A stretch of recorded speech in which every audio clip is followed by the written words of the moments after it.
Hey everybody, JC here. Happy Wednesday afternoon from Wichita, Kansas.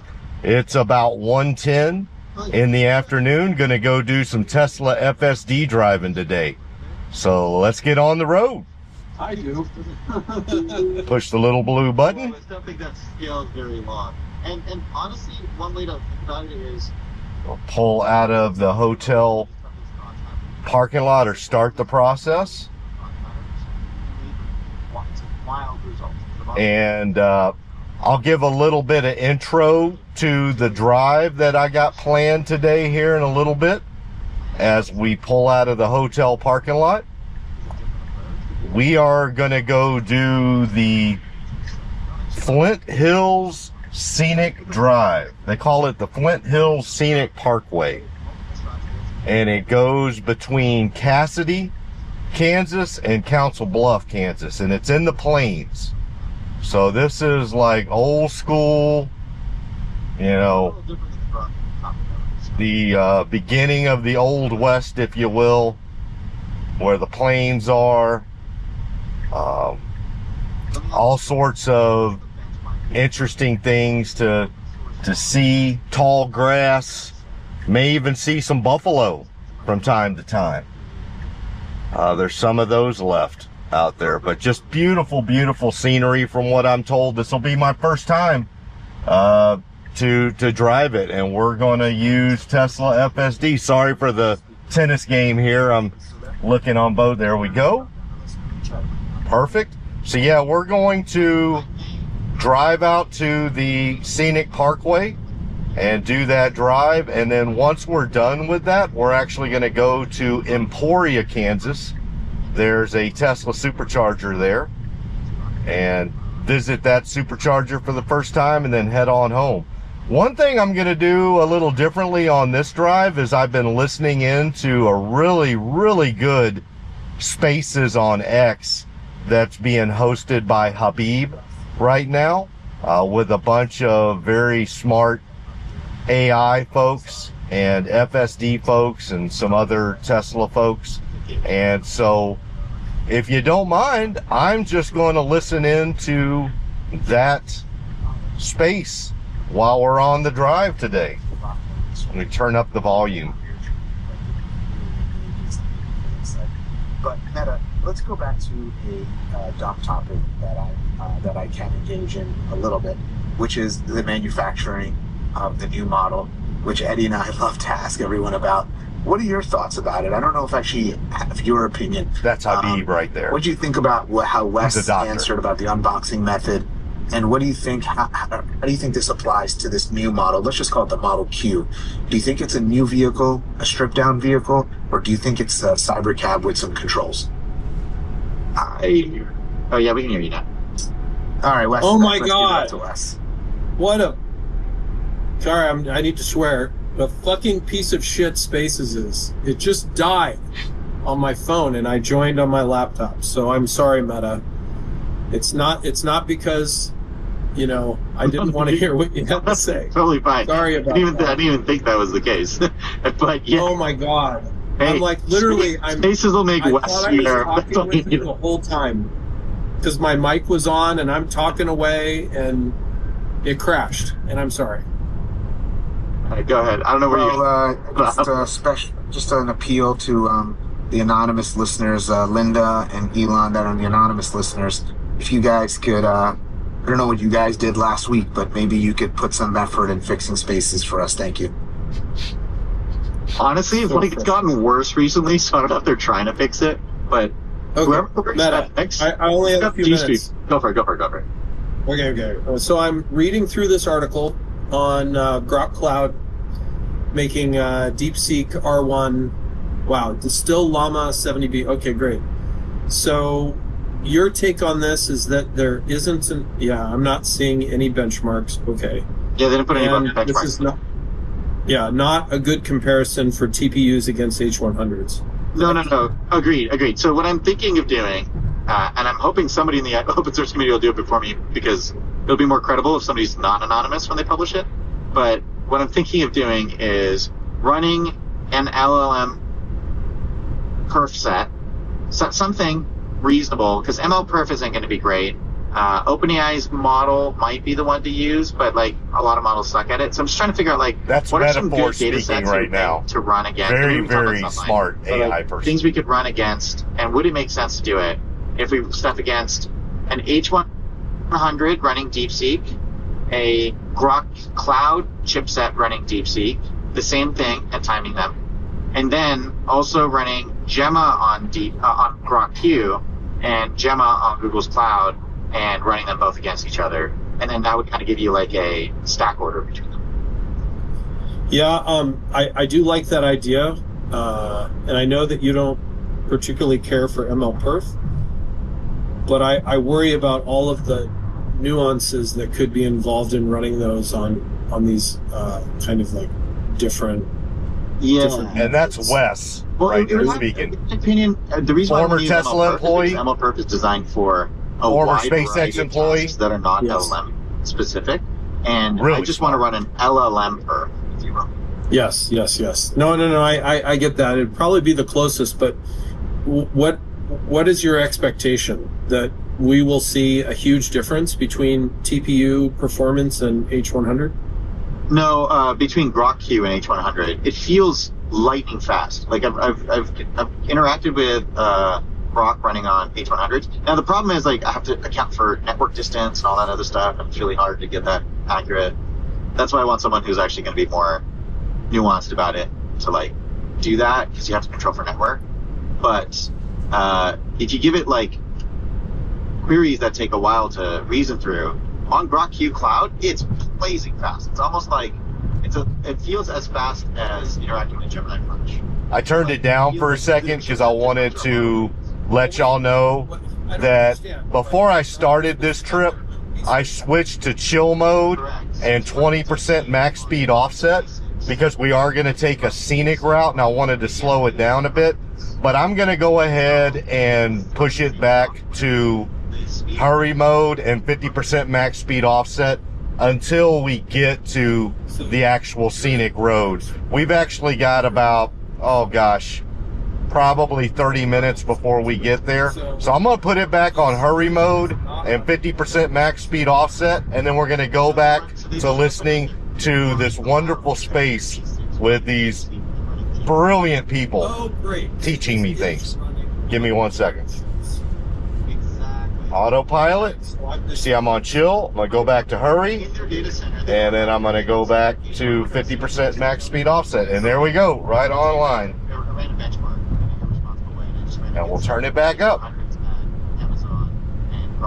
The problem is, my conclusion is going to be messed up because Amazon probably has a better bandwidth plan. Yes, right? yes. So I don't know how This is the same problem. This is I think, my opinion, this is the same problem as AMD showcasing that they have better performance on their own chips rather than H100. So, we need to see benchmarks, actual public benchmarks. Yeah. Well, actually, in that case, they could have bought the H100s. The problem is you can't buy Grok Q or GPU. Exactly. Yes. So arguably, the other comparison makes more sense too, right? Like if you just use Gemma on Grok Q or Gemma on TPU on Google's Cloud, then it's like, okay, but that's what's available to you. It's a cloud offering. So even if the bandwidth is a big factor, it's part of what you get. Yes, exactly. Yep. So let's see. Okay, so we could do Deepseek on Amazon, Deepseek on another cloud, and then just be like, okay, look, the cloud is part of the experiment. Exactly. Yep. All right. That gets my brain. Thank you for this. I may or may not do this. Yeah, I appreciate it. And thank you, Habib. Thank you for having this space. Very, very, very, very good. I love this conversation. Same here. Thank you, and looking forward to chatting again. So, Meta, I was trying to pick your brain and get your opinion on how Wes was commenting to the topic that Eddie and I love to discuss, which is the new model. And I was wondering what you thought about the new model and which direction that's going to go in. It broke my brain for a second when you said model. I realized you meant physical car model. Yeah, remember I said I wanted to something like a dumb topic, like production, not like this brainy software things that you're into, You The thing is, I have to put more mental exertion into this conversation than the other one. Yes. And I got to go in 3 minutes. So, All right, you got 3 minutes. Do it. I would say what Wes knows about hardware supersedes what I know about hardware. He knows more about hardware than I know about software. So you can defer to him on a lot of that. Before he started talking, my intuition was you take the new Cybercab, you stick controls in it, and you start selling that. And then the plan is, if FSD is good enough, and Elon's probably pushing for this, if FSD is good enough, you ship it without controls and you just cancel the affordable car. If FSD is not good enough, you sell some with controls, but you can remove them later. But where I got thrown off was when he was saying it's not going to be steer-by-wire, because I would have assumed it has to be steer-by-wire for that. Yeah, I mean, because the Robotaxi without controls is going to be steer-by-wire.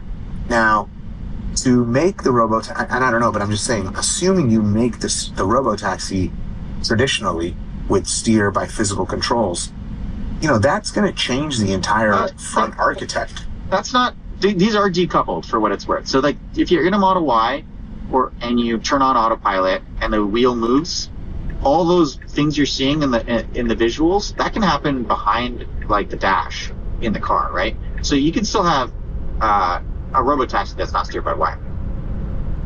No, but you have the steering column. You're going to have the whole steering wheel, the whole dash structure, all of that. You don't have to have the steering wheel. You don't have to have any of that. It's the steering column. All that can just be limited to the axle underneath. So it doesn't have to be visible to the user. Yeah, but I'm saying that if you're going to make a version of that with all of that, I think there's still some the whole front cast or however they decide to put it together would have to be restructured to allow for the steering column. Yeah, and so it's like it's not as simple as just delete the steering wheel. Like then you gotta, what are you going to do with all that space and stuff? You would also have a structural integrity thing. Exactly, you'd have to put like a dud in there. Yeah, and then that's like, goes against the whole no part is the best part thing.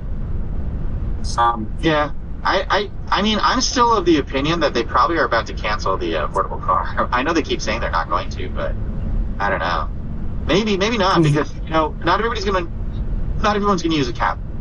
So if they go that route, that's where I would differ with Wes. I think if they remove the screen in the back, they get rid of all the leather, they strip down some of the quality of the fabric on the dash, the leather on the interior. If they just go plastic on everything, they just go super cheap on everything, that probably brings the cost down by, I don't know, I'm totally guessing here, $5,000. Like, the leather seats aren't cheap.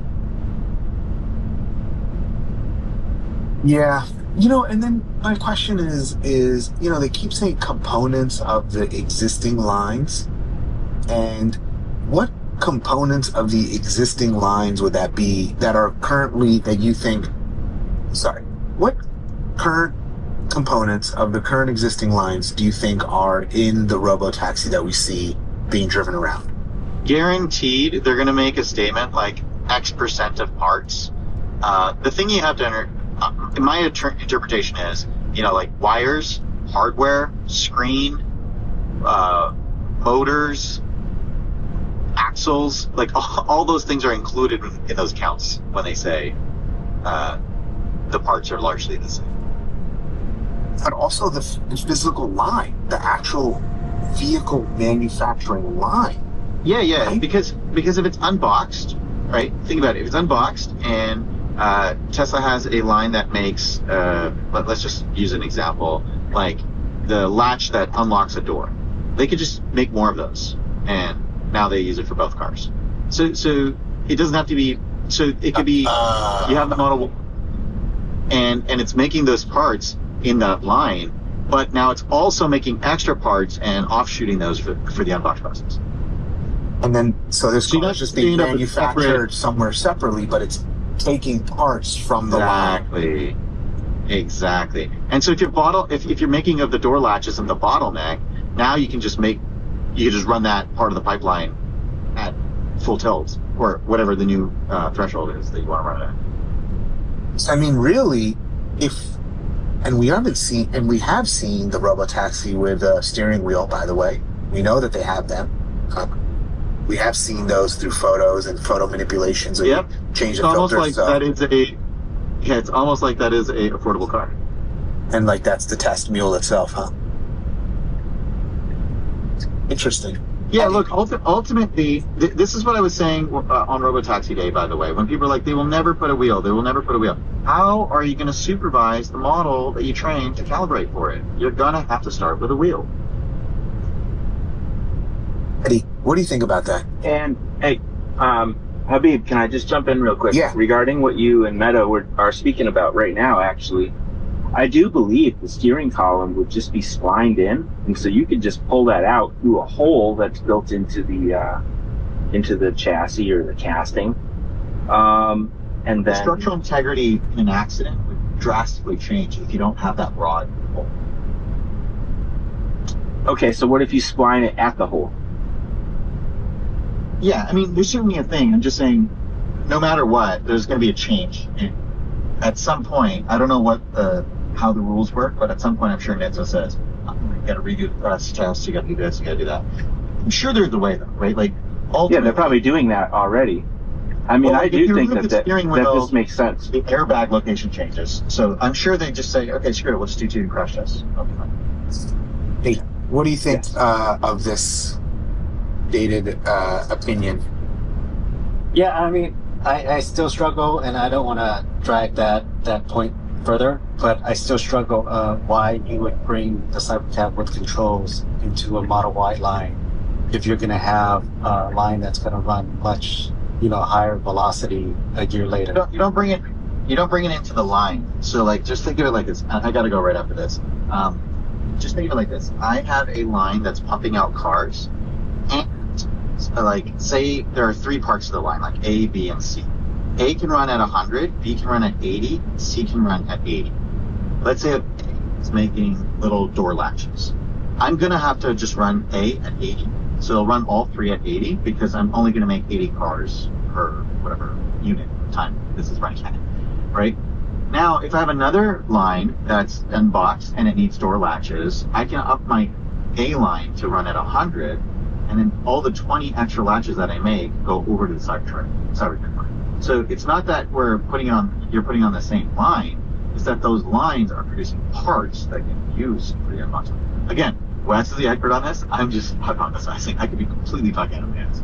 I just want to make that very, very clear. Don't take expertise in one area and apply transference to an area where I'm just guessing.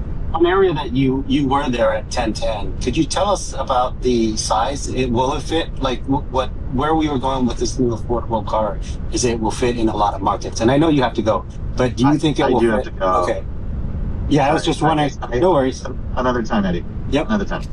But yeah, I was asking the crowd who, like Lincoln was there, a lot of others were there, the actual size of the car, if it will fit in the, the various markets that we want to go to, where the Model 3 and Y are too big. Well, who was it here? Somebody, it was Warren. Earlier in the day, Warren was talking about the width of the Model 3, for instance, and the Model Y. Even in Manhattan, as street lanes are getting narrower and they're reducing lanes in these urban cities, these vehicles can still get a little bit big, can feel a little bit big. The Cybercab, there is some photo of the Cybercab next to the Model 3, and you can actually tell that it's got a pretty narrower wheelbase. And I'm going to try to find a post. Somebody actually, I think, measured, like, with a tape measure at one of the showrooms what the wheelbase was, the width of it was. And I'm going to try to find that post. So, it does seem narrower, but that's just from looking at it. And definitely these smaller cars we know are more popular, especially in European markets and Asian Definitely markets. narrower. And I think Landon mentioned generally they don't sell well here in the States. I think Ford, he said, had stopped actually all cars, and they're just sticking to SUVs now and trucks. But they're still, nonetheless, if you can make it effectively, cost effectively, and the economies make sense, it could still do very, very well in a lot of these urban markets. and if it is the precursor to the true controlless robotaxi, then it also is a great way to actually test the model, and not only the software model with controls and drivers, but also the physical hardware of the vehicle itself. They've got Tesla superchargers over there too. But See. really, the You know, important thing I I To mean, Wanda. is that the two big brains in the Tesla community agree with that I'm going to win the bet. 250s as well. I knew that was the next comment, and I was trying to hog the mic so you couldn't say that. The bet was specific to 48 volt. Where's that little piece of paper? I wrote it down because I knew this was going to happen. To 48 volt architecture and the wiring harness, the ether loop. That was the bet specifically. And speaking of big brains, we have Omar's just came in. Good morning, Omar's. I know it's you know, you're probably just waking up. It's 2:30 already though, and Eddie and I are stuck in a hot debate, and we need some help. I'm going to see if I can get him up here and see what he thinks about this also. So just Hey, before, totally off topic, but I just stopped at a hardware store after I spoke with you a second ago. And for $4.99, I got a reverse threaded nut that goes on the tow hook for Tesla.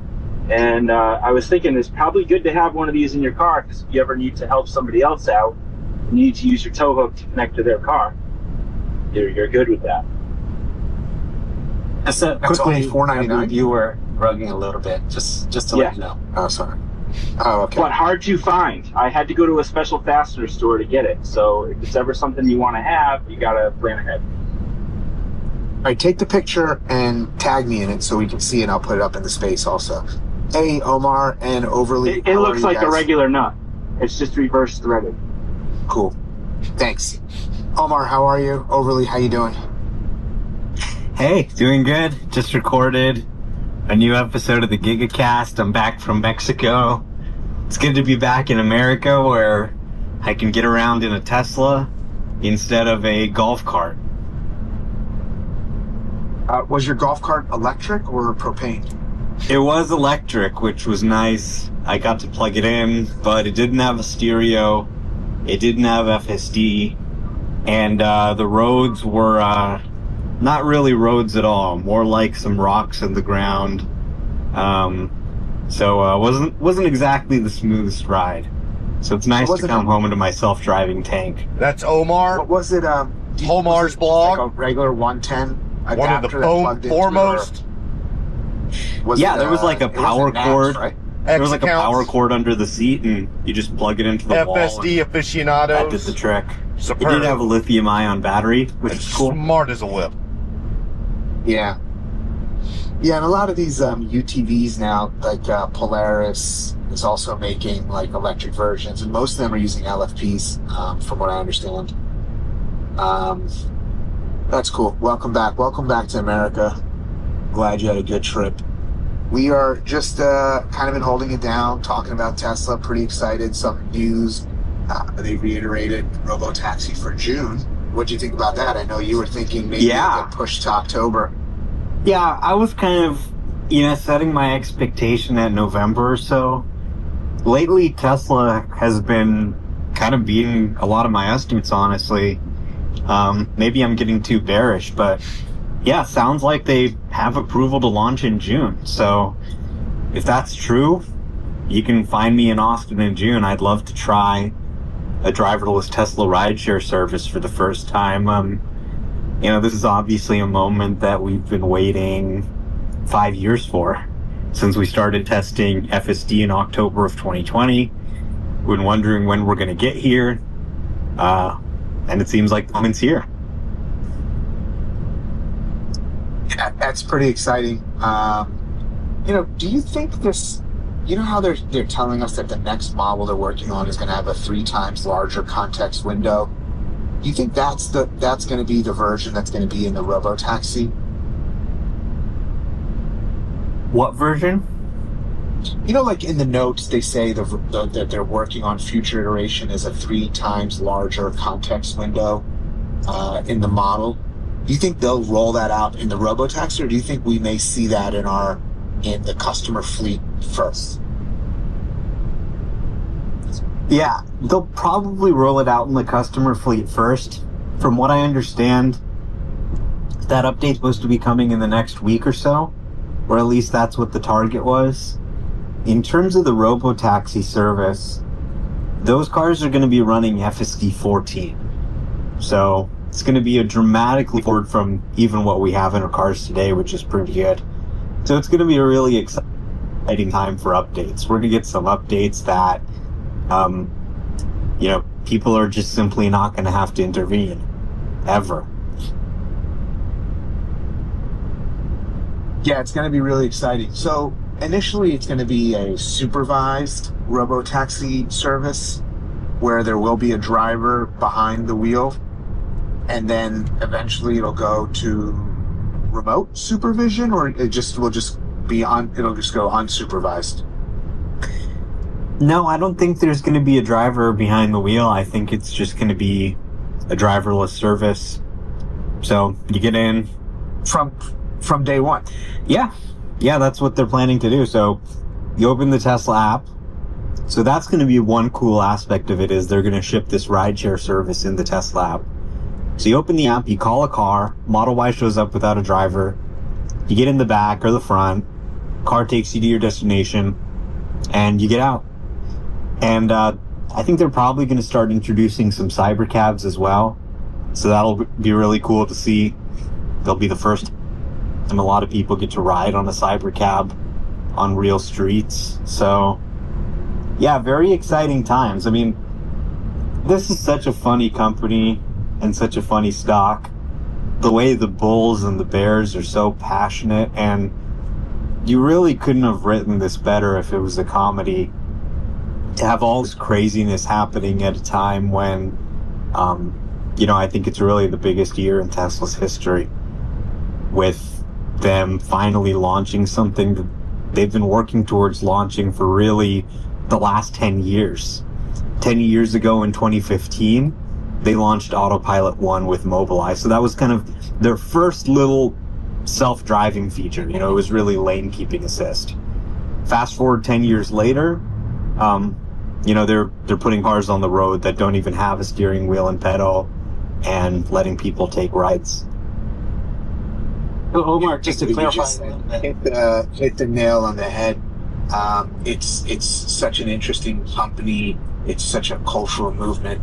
I don't think there's anything that I own, not even my house, I guess, that I have such intimate knowledge of the manufacturing process, the supply chains, and how the software is written.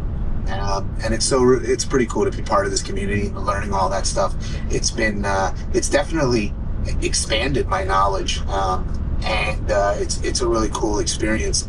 We've got Overly and Eddie are in the space. I want to just go to Overly. I saw your hand was up. Go ahead, Overly. Yeah, I was just gonna say, obviously really excited about the Robotaxi in June, and I'm really excited that they posted that on their official Tesla account. And if you've been looking at Tesla's official account, even today, they're kind of like trolling, and I kind of like this side of Tesla. It just speaks volumes how confident they are in this. Yeah, I'm really excited, and I'm going to try to make a trip down there as well. Do you think that post was, Omar, do you think that post on the Tesla account was kind of like a rebuttal for Waymo's announcement that they're expanding into DC area? Just trying to remind everyone, hey, we got a product coming also. Well, look, I mean, I don't even think they're really worried about Waymo. Waymo is so slow. Okay, we're going to launch in DC next year. They've already got a working service, and it takes them that long to map out and get another service up. So I think this is a breakthrough. When we have our first pure vision self-driving service that works with not specially outfitted cars, but just an ordinary car that comes off the manufacturing line. So they know how to make 1.2 million of these cars a year. Just have it come off the line and it just works. That is a hugely significant moment. The first pure vision self-driving system. And you know what gets me excited is not hearing Elon say we're going to launch in June. Not even hearing the Tesla account say we're going to launch in June. But when the employees who are actually working on it say, haha, you didn't think we were going to launch in June, guess again. That's when I start getting really excited. Same here. Here. Yeah, so just to clarify a little bit maybe, so in Austin they're going to launch without a driver, but do you think there's also a lot of discussion about launching in California, and because the regulatory environment is different, you think they'll launch in California with the driver, right? Well, they already have launched in California with the driver for employees.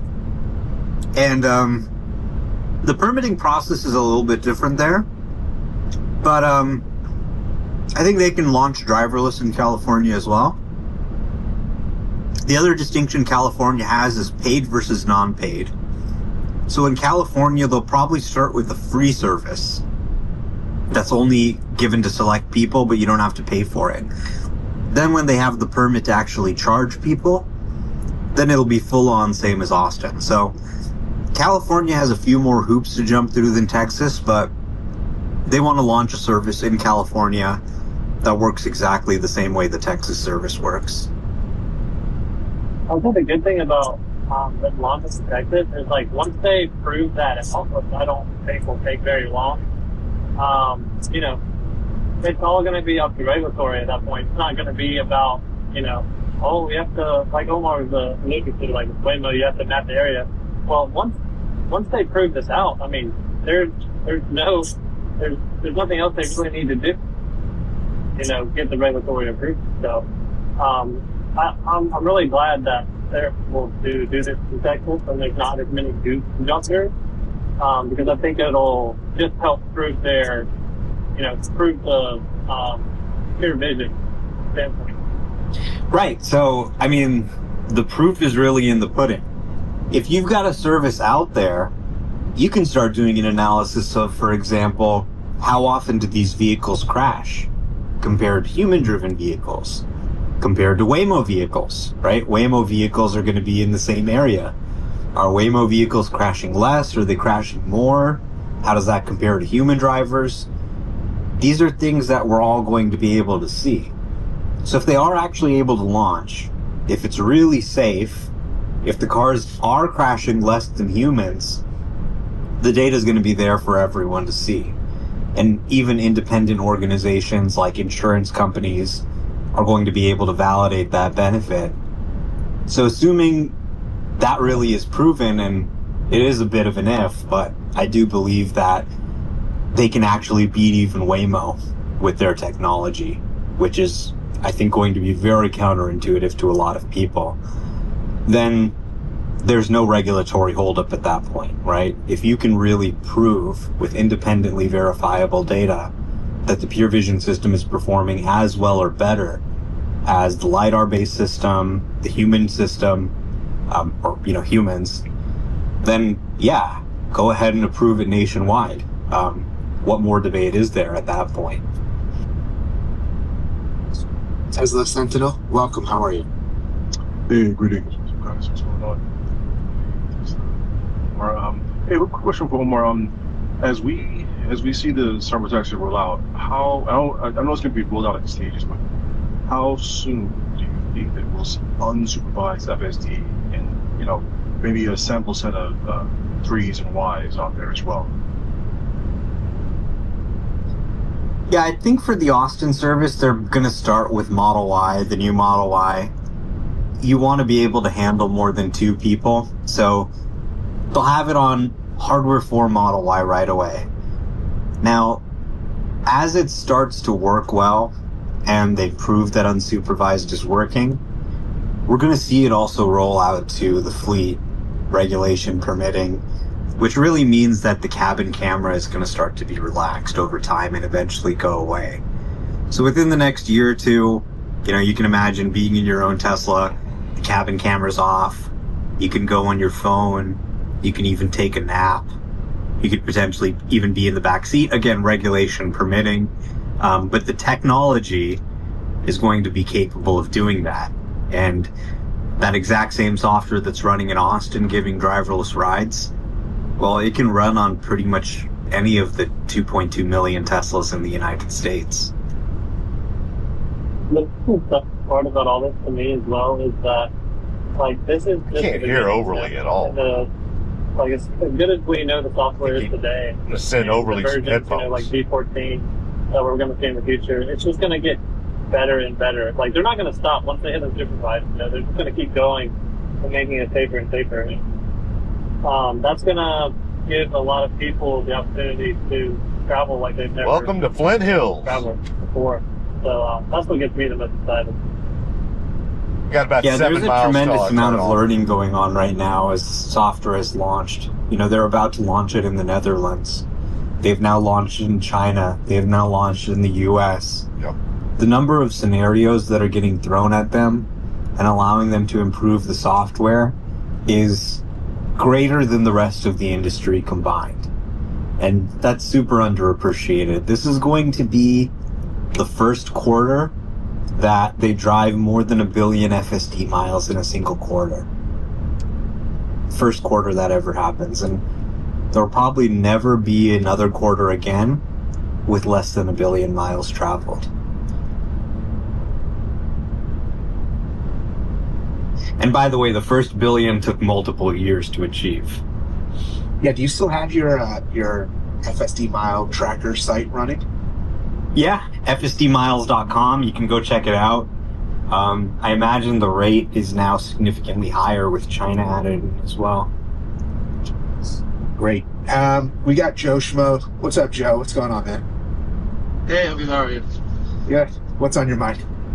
My question is, I'm sorry if you covered this. I took a call in between, but I don't think you did. If the robotaxis are rolling out in version 14, and we're going to be getting 13.3 hopefully pretty soon, I guess it's a two-part question. First of all, do they not need to validate version 14 with the fleet? Like, is it they're confident that's going to work without bugs and without needing that normal fleet validation? And secondly, if it is working so well and they can roll it out straight to the robotaxis, why aren't they just pushing that one out? Why not skip over 13.3? Well, 13.3 is going to hit our cars almost certainly before version 14 and unsupervised hit. There is obviously validation that's needed. They're not just going to train some model and put it out there. But the amount of validation that's needed for Austin is a subset of the amount of validation that's needed for a national system that's handling, city streets and highways all across the country. So, they intend to have the exact same software running on those rideshare Model Y and Cybercab as all of our Teslas. And that's significant. Any Tesla can do it. Even the hardware 3 Teslas, they can be upgraded with their computer and their cameras, or you can train a smaller model for those cars, and they can do pretty much the same thing. So whatever functionality, if they have these new Model Y and they're giving driverless rides and it's working, well, then there's no reason any other Model Y, new or old, isn't going to be able to do the exact same thing. So yeah, regulation permitting and having a friendly federal government definitely helps. Having control of NHTSA definitely helps. They'll be able to say, hey, we're turning the cabin camera off. And how this exactly happens, we'll have to see. I would say maybe start off with just traffic jams. If you're going less than 30 miles an hour, Mercedes lets you kind of watch a movie on your screen or something. I think Tesla could ship a similar feature. When you're in a traffic jam, just turn the cabin camera off. I mean, what's the worst that can happen anyway? Then expand to higher speeds, then expand to city streets. And before you know it, the cabin camera is visiting its friend, the nag, in hell. Overly. Omar. So funny. Yeah. I totally agree with what Omar said there. And another thing that really excites me too, people have kind of hinted on this, but they start this robotaxis with the refresh Model Y, and then if somebody gets in it, or maybe they're just walking by and they see we're it, about a mile and a half and from our obviously it doesn't have exit a driver, to and start they're the like, wait a minute, route. like that car can drive itself. Like it's basically free advertising. And then people are like, yeah, you can just go buy that car. Like just go to on your app. You can go online right now and just buy that car. And that is when you're gonna start seeing, I think, more of the population realize. I just slipped back to the chill mode and 20% max speed offset since we're about to start the scenic route now. Not that we live in a Just so everybody knows. But I'll turn it back up. Go out right now on the street and say, hey, do you know what Tesla FSD is? And people will be like, what are you talking about? So I think that kind of awareness is going to spread very quickly once they release this.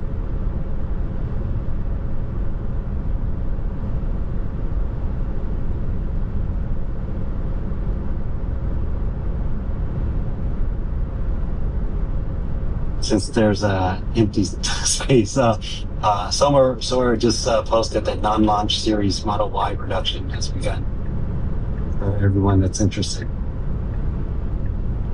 In the U.S.? Yep, Giga, Texas. Yeah, that's pretty significant. They're not really going to get into full Model Y volume until we see the non-launch series, Here we as go. well as the performance launch.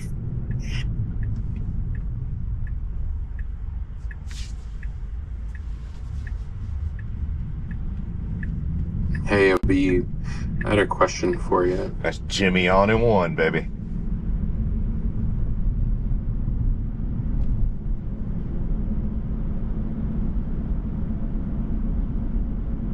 Well,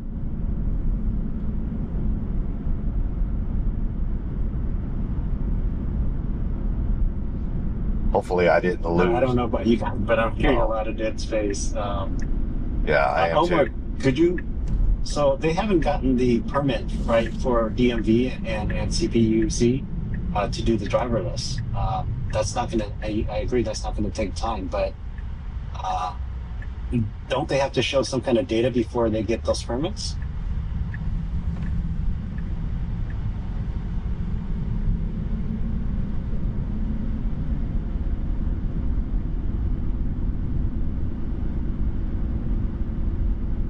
Yeah, they're going to have to file for those permits.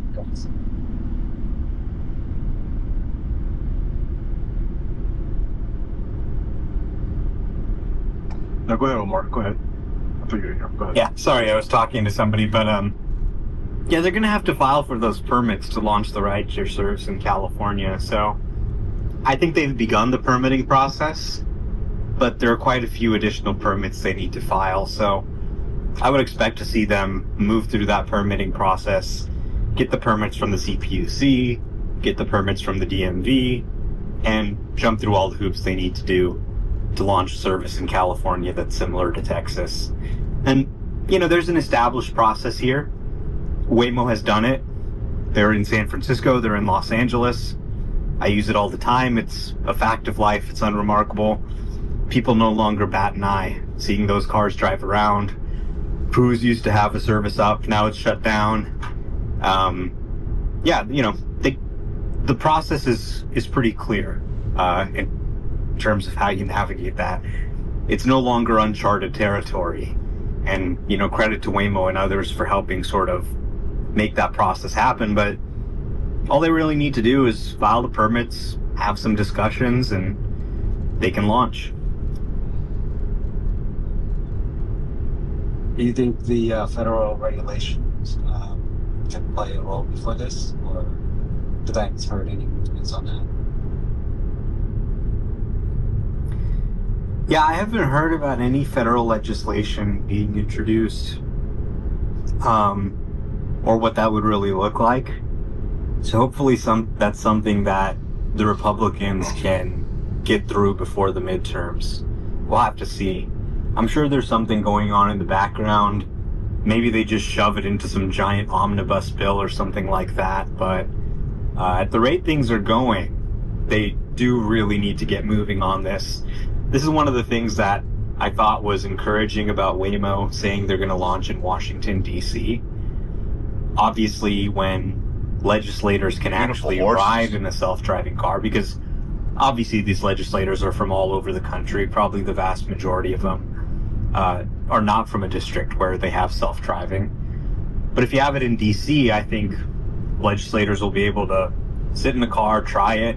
Maybe Tesla can launch in D.C. as well. And maybe that'll convince them to move a little faster on adopting a national standard. I mean, imagine if our new car acceptance program for all vehicles, you had to get certified in 50 different states to sell in all 50 states. It would be a nightmare. But that's the process for autonomy right now. It's handled by the states. So have a federal agency certify safety, certify performance, and handle the regulation of autonomous driving systems. I think that's obviously what needs to get done.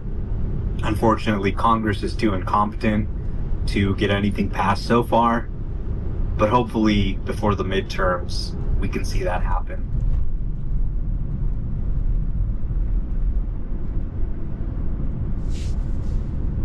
What's up, everyone?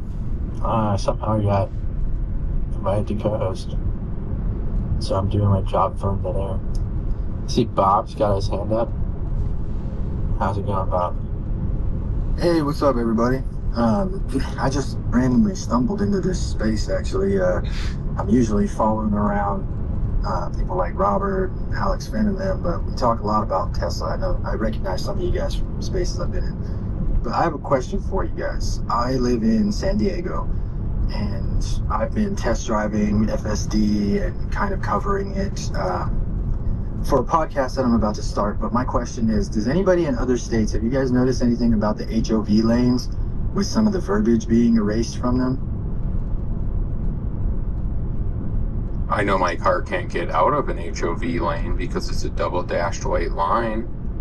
So I have a theory, because here in California, when I drove from San Diego to Hollywood in FSD a couple of weeks ago, I noticed that they were erasing stuff except for the diamonds from the HOV lane. And I have a theory that eventually the HOV lane may become a fully autonomous vehicle only lane. And that double white line, that's a law. You can't cross that.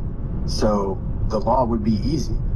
You can't cross that line unless the car does it for you.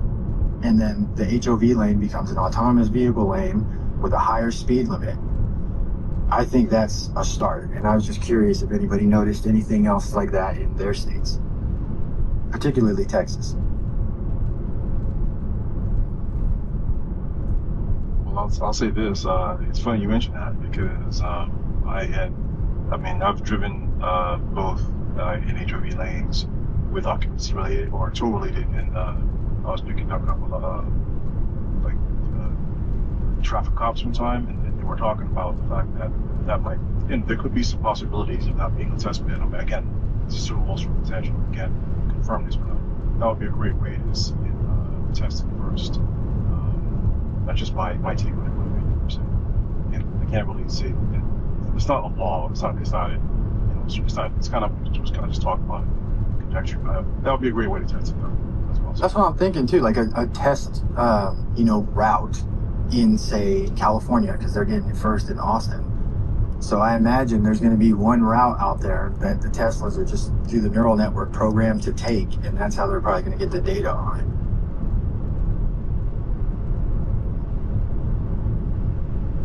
Just something I was thinking about. Maybe you guys were kind of talking about the FSD and all that this morning. I mean, I'll say this too. Just for right now, we have high occupancy. We've got like 12 and I know that during certain peak rush hour times, they're pretty hard or seeing. There were people out here going underneath the railroad tunnel or in between. They would stick like a mannequin on the passenger side so that they can use the free lane. But they started to really crack down, and they're really cracked down. That means that if they were going to have legislation to have,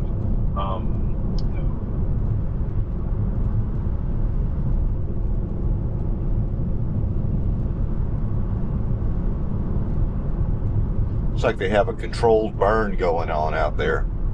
At least I hope that's a controlled burn. Stop it if it's not per se. Yeah, or issue tickets if you're driving a I personally think that it would be ridiculous if a state decided to remove the HOV lane for an AV lane. There's no incentive to. Oh no, not remove it. No, not remove it. In other words,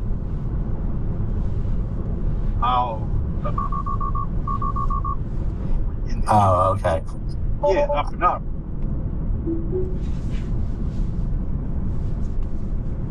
Had to take over there for that smoke coming through.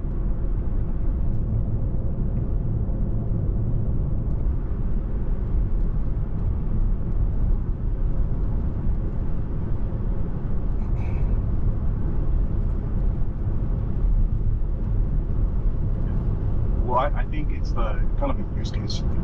I think there are certain highways where if you already So, let's say for example, let me turn that down. Out here in H-Town, Texas, on I-10, I'm not sure if you guys remember that. There's a portion of I-10 where they've got. So we just had a non-critical forced disengagement, I could see and that was entirely due to the smoke. As you can see, the visibility was basically zero there with the smoke. So it was a forced disengagement, and then I was able to re-engage immediately.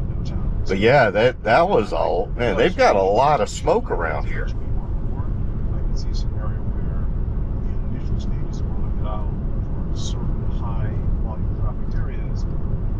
But good thing to note. So you saw that it was going through some smoke and it was pretty good. But then when it just got to the point that there was zero visibility, it had a forced disengagement, and I had to, that wasn't even but a few feet, and I was able to re-engage. But duly noted, though, Whatever the state. we did have, that was definitely a non-critical disengagement, because obviously Fighting climate change, you'll have there's no wreck, or no, care for autonomous vehicles, maybe. yeah, they've got some controlled burns going on around here. All right, I'm going to turn it back up. To be just as safe on the road with manually driven vehicles. Like, they're not more dangerous, or they won't be as more dangerous soon enough compared to human drivers. The next FSD release, if they get to, according to ARG, they're like 10,000 miles per critical intervention. The national human average is 700,000, and ARG's saying they're projecting by October Tesla's going to reach that level. So with this next release, if it's better than the average human nationally, it's not there yet, but let's say it does get there, then it wouldn't matter if they were merged. There's no need to segregate autonomous vehicles and. Right, we're coming into Mattville Green. Jimmy, I saw you had your hand up too. Yeah, I was just going to say, whatever the government can do to take more money out of your paycheck is what they're going to do. That's basically how it's going to work. I'm in Minnesota. They told everybody to get EVs, and when they started to see the population of EVs, they said, oh man, we can't tax them on gas. So now if you own an EV, every time you renew your tabs, you need to pay an extra EV tax, which Stonehenge is $80. In some states, like a wood going up Stonehenge. to, I think, like $200 pretty cool. just to own your car. Well, they're going to have to make up for that. Neat little hotel right up there. But it all comes down to, open-minded thinking. Like the other day, I heard, I want to say it was Scoble, but somebody was talking about, they met with, I believe, the CEO of Pepsi, and they were talking about how EVs are going to crush their market. And I'm like, how? And he says, well, we sell a lot of sodas at gas stations. And if everybody stops stopping at gas stations, how are we going to sell our sodas? So instead of taking traditional, routes where I guess we're going to increase the price of Pepsi, they said, no, we're going to do, I have an uncle he owns a limo service in Colorado. So if any of you have ever been in a limo, they're going to do something like that. They're going to stock these EVs with Pepsi and candy and all that shit. And that's how they're going to make up for the sales they're losing by people not going to gas stations. South Fork. Just put an EV charger outside of your gas station. That's all you have to do. So, Genius Man, I can't bring you up. I don't know why. You might want to shut the app off, restarted, whatever. Same thing goes for Silver. Eddie, I'm having the same problem too. Right. Yeah, I just wanted them to know because I've tried multiple times. But we have Steven with his hand up as well. All right, I'll go now. Just to comment on the EV tax in Texas, where I'm at, we pay $275 a year to drive our EV. But my question was on Cybertruck in FSD. I was in Maryland last week to visit family, and after I got through all the protesters, we test drove a Cybertruck with FSD, and I was showing my sister and brother-in-law how it worked. But one thing I noticed was when we were in stop and go, it appeared to me, I could have been imagining, that it was stopping really close to the car in front of me.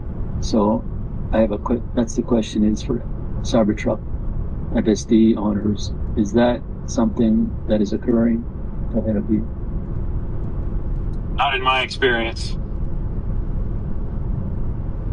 Sorry about that, guys. I got a little MIA there. I had a... Hey, welcome back. I'm glad you're here. Sorry, I hope the conversation didn't lull too much. I didn't want to waste your guys' time. I appreciate you all actually hanging out, staying in the space, and thanks for the co-hosts and everyone on the speaker panel keeping the conversation going. And I'm back now. Continue whatever you're doing. I got to catch up. Sorry. Yeah, we were talking about you. Okay. Always here to support. We need your guidance, Habib. Oh man. Okay, did we talk about the new vehicle with Omar yet?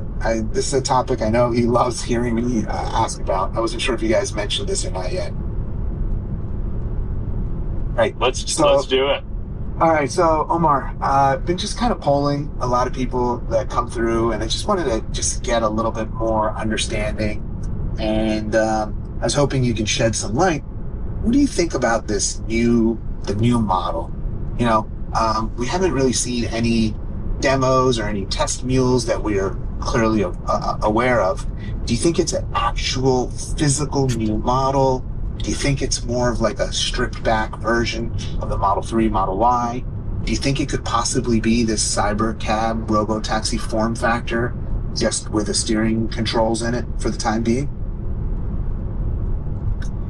Yeah, you know, this is like the great mystery of Tesla right now. So everybody's got their own opinion. Nobody's got a lot of facts. What we do know, I think, is that the new, more affordable models are going to be using a lot of parts that we see on the Cybercab. So the motors, the battery pack, the 48-volt architecture, steer-by-wire. I think a lot of that's going to make it to the new, more affordable models. And we also know it's going to be produced on the Model Y production line. Now, we have seen some reports coming out last week indicating that it's going to be more of a simplified Model Y. That would kind of make sense for why we haven't seen as much of it. It could also be something that looks a lot like a Cybercab, but is designed to be manually driven. That's one possibility as well. But we don't really know. They're keeping their cards very close to their chest. And honestly, when I saw the all hands go up and I saw that they were doing a live event, I was like, okay, this has got to be the moment they tell us about these new, more affordable models and what they are. But nope, silence, not a thing about it. So there's one of two possibilities. It's either a nothing burger and just sort of a cheaper Model Y or something, which I personally wouldn't call that a new model at all. I would just call that a Model Y, if it is a Model Y. Or it's the biggest surprise in Tesla history, and everyone's about to be shocked. And if it is the latter, and we've got the rideshare service launching, we've got a new vehicle model launching, and we've also got the updated Model Y and lower cost Cybertruck scaling, then I think people's growth estimates for this year could be significantly lower than...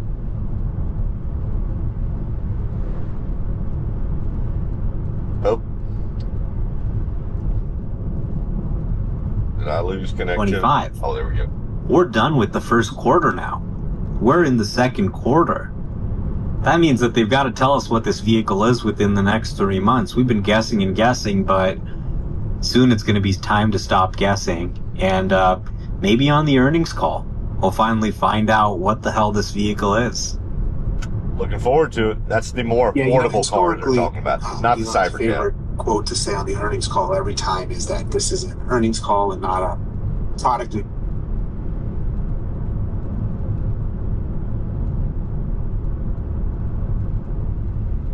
Release some information about the ride-sharing information, or the ride-sharing platform, where we saw some screenshots of that in the slide deck. I think that's when we saw some of it, which was pretty exciting for sure. You know, to be honest, I even though the new Model Y is out, it's great. It looks really good. There with a grain I do feel, from complete anecdotally, that they need another vehicle. Like, you know, the sexy lineup is great, but I feel like consumers may want to have a little bit more variety. I know I want to have more variety. I want to have something that looks different, like it's a different model to drive around or even to put on the Robotaxi network. So I really hope it's a new vehicle and not just a new trim of the current lineup. I don't know if they just announce a new trim. I think, you know, that may not actually boost the stock up as much. And, you know, Elon's not really focused on that so much, but I know that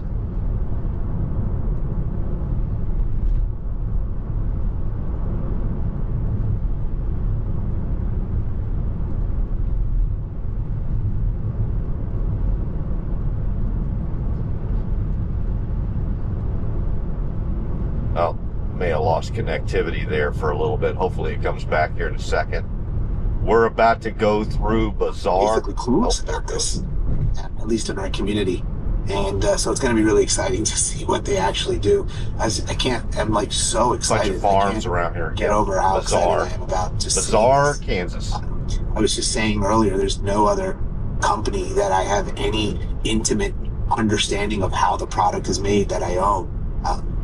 Maybe like my house, just because I got to change the air filters or something like that. But it's pretty exciting to be part of this community and kind of understand how they do it. So we, I see Landon's hand. Sorry, Landon, what's up? Hey, apologies for my connection. This is 75 miles an hour on FSD in Cybertruck on Starlink Mini at 11,000 feet above sea level, so I hope it's okay, but it's fun for me. Hey, just wanted to say about the earnings call, you know, I think that the more information that they throw out, any extra information just gets attacked by analysts. And then if he had one product announcement in an earnings call, I feel like they would expect it every time and then hit him, you know, for not having it. But I would love more conversation about 48 volt, because it's my understanding, it's my perception that any new vehicle cannot have both an all-new architecture on the open prairie and have 48 volt and have steer-by-wire that pretty much requires 48 volt. But if I'm completely off base there, I'd love to talk more about it. Thank you very much. Well, it's not going to be based off the Unboxed process. So it's going to be made on the existing Model Y manufacturing line. But for a new vehicle, absolutely you'd expect it to have 48 volts. You know, you're qualifying new suppliers there. Just wide open. Really the Look at reason that. they haven't introduced Look at that. 48 volt on 3 and Y is that you have to change over all the existing suppliers, all the existing Welcome to America. parts of the vehicle Look at that. over to this new 48 volt architecture. But if you're starting from a clean sheet, then yeah, I think it absolutely makes sense. Especially when moving to 48 volt helps you cut out 75% of the wiring, and do things like steer-by-wire, which also help you eliminate parts. I think that is a big part of how they're going to sort of achieve that cost reduction, bringing a lot of that technology over to a lower cost vehicle. So I think what investors are really hoping for here is TAM expansion. So Tesla has this winning formula that consumers love. They love the performance, they love the software, they love the FSD, they love the mobile app, everything that makes a Tesla Tesla. But you can really only get this one type of vehicle, which is a sedan or a CUV, SUV kind of vehicle, the 3-in-Y. So take that formula and give us a big Rivian R1S style SUV.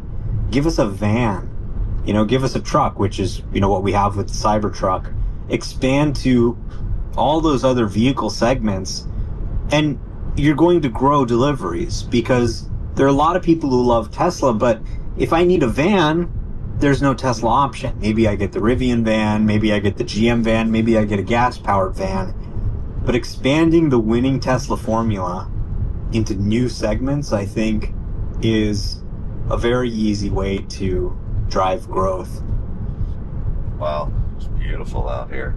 And, again, going to Mexico, where the roads are small and where we used golf carts as the primary means of transportation, I was like, the entire world isn't like the US or other countries with big, wide open roads.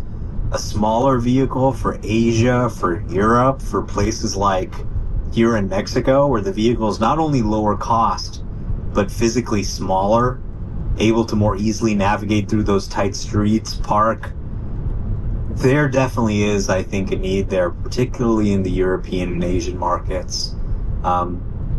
Japan, even the Model 3 is like a little bit too big for many Japanese parking garages and things like that. So absolutely a compact. That's something we've been looking forward to for a long time. If they could deliver something like that, keep what's great about the Model Y, that thing would probably, sell at the very least hundreds of thousands of units, if not millions. Aiden?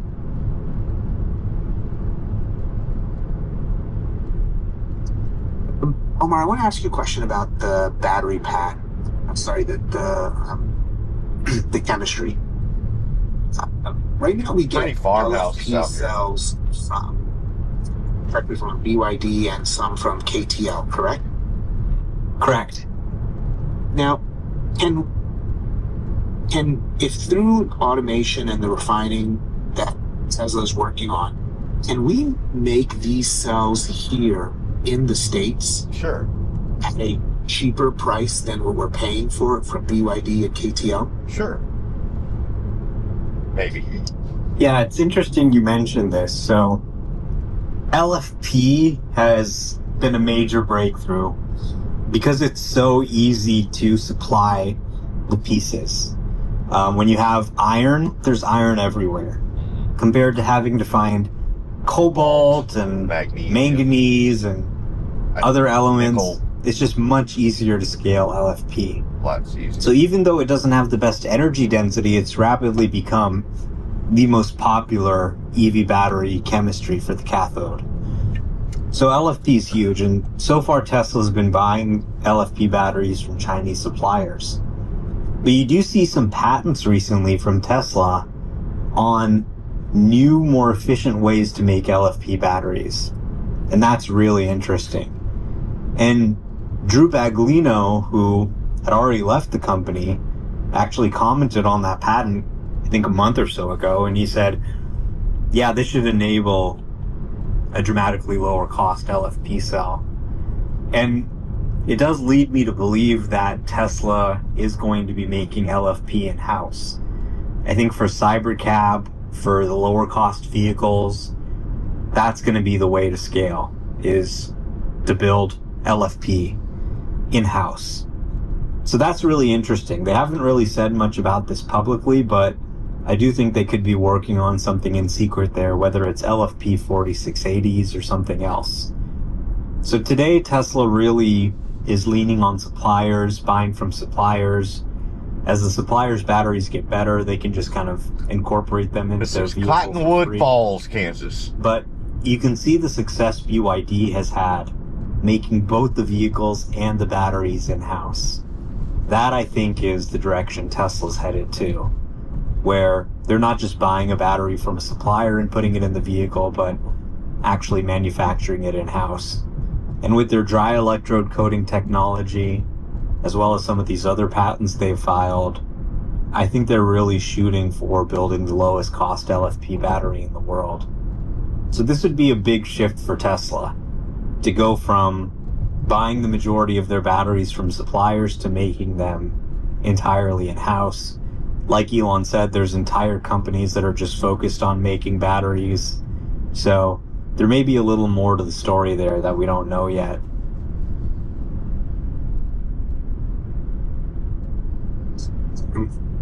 Let's go to Genius Guy, and then we're going to go to Overly.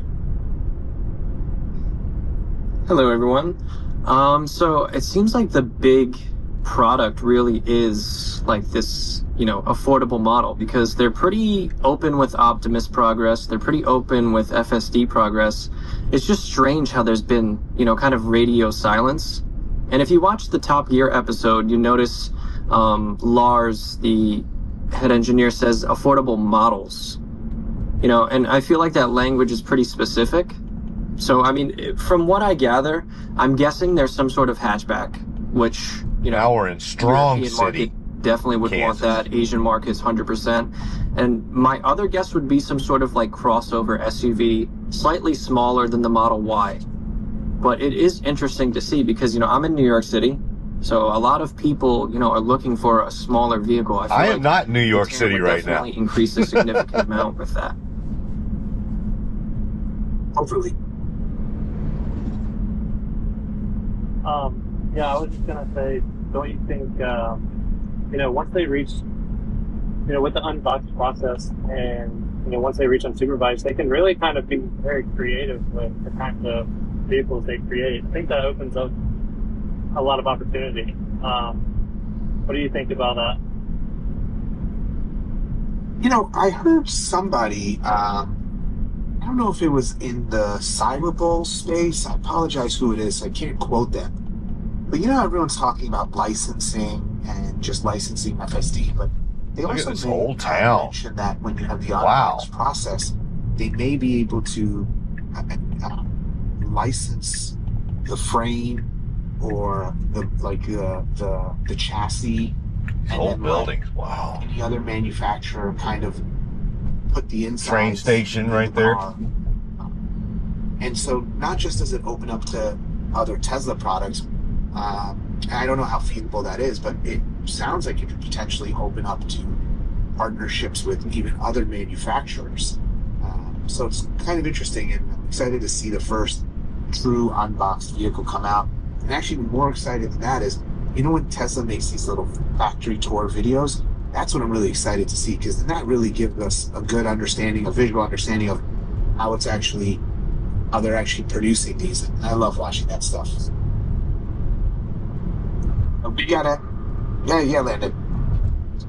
I like the idea, and a lot of times people will call it the skateboard when they're talking about the suspension, the wheels and the tires, and the battery pack and all the components. But I think it's a little bit of a dated reference, especially with electric vehicles, battery packs, and then the unboxes, because these vehicles are not a standard pack. We saw VW say, yeah, we're going to do a skateboard for EVs, and we're going to build 15 different vehicles on top of it.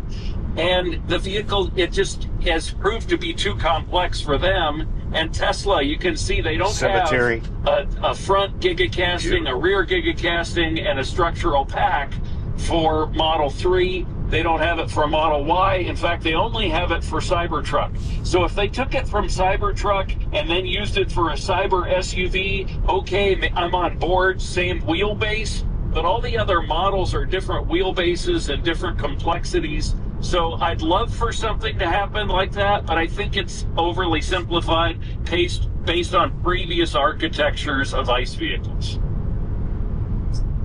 That's a really good point. We actually have no proof before they start licensing this out. You would think that they would use that platform within their own vehicles to kind of proof of concept. So, yeah, that's a good counter argument. I agree with that as well. Jimmy, I see your hands up. Yeah, I don't know if I want to take the conversation here. Is Tesla going to start advertising these Waymo rides and stuff. Like I see Waymo ad online. I've seen Uber Eats ads all the time. Like is Tesla gonna have like a Tesla rideshare ad or something? I'll defer that to Omar. What do you think? Yeah, that's a good question. I mean, it's a very different type of service than their cars, so some of the marketing strategies might be different too. I'm not sure what they're really thinking. There's a lot of ways to sort of drive growth in a rideshare service. Advertising is definitely one. I've seen some Waymo ads around San Francisco and other markets. The cars themselves can be an ad. You know, you can ride on the car. Up there. Like Waymo has done, they say, hey, download the Waymo app. That's kind of a pretty effective way to advertise because, you know, the cars drive where they're available. The house right I think there. also, like, Waymo has started doing a referral program. So if I refer you to sign up for Waymo, I get about, you know, $10 off my next ride or something like that. So that's another way to do it. Yeah, the marketing of this service is going to be very interesting. I do think that it'll open up a new playbook. When you're trying to get people to download old schoolhouse right there from the 1800s. That's very different than getting them to download a car. It's a very different type of transaction, much lower friction. So yeah, it'll be interesting to see how they try and drive user growth in the rideshare network. You actually bring up a good point. You know, we spend tons of money on bus advertisement from our business, and so I wonder if Tesla would even open it up to people like us, where we could say, "Hey, we'll pay you $25,000 a year to, you know, slap our banner or our wrap on these robotaxis that you're handing out." I don't know if you guys know, but Elon works in the White House now. We've got a lot of Republicans like in love with Tesla. So, I mean, if they're going to release this thing, it's going to go out on every news channel, and then the liberals are also going to do it just to compete. So, I mean, this thing is going to be advertised everywhere. Why don't we wait to see what the usage is, how quickly they can scale it up, and we're not allowed to talk about advertising. Weren't you guys here yesterday?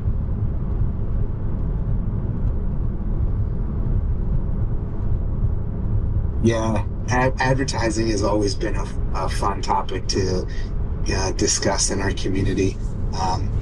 It's polarizing. I agree, but these are good questions. These are good points, actually. And I liked Omar's response. It's a different business than what we have currently. And so it'll be interesting how they market it. And Eddie, you're right. There's definitely going to be so much noise.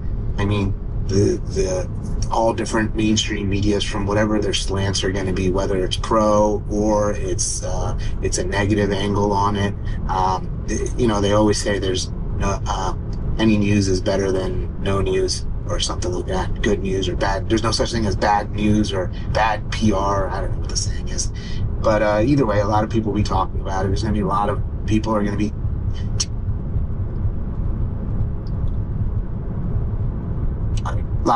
TikToking it and posting about it. So yeah, definitely it's going to have a lot of social media buzz. So it is going to be interesting to see. We've got Triangle. It just came up. Triangle, how are you? Doing great, Habib. How are you? Doing good. We're just having a bunch of different conversations, different topics. What's going on?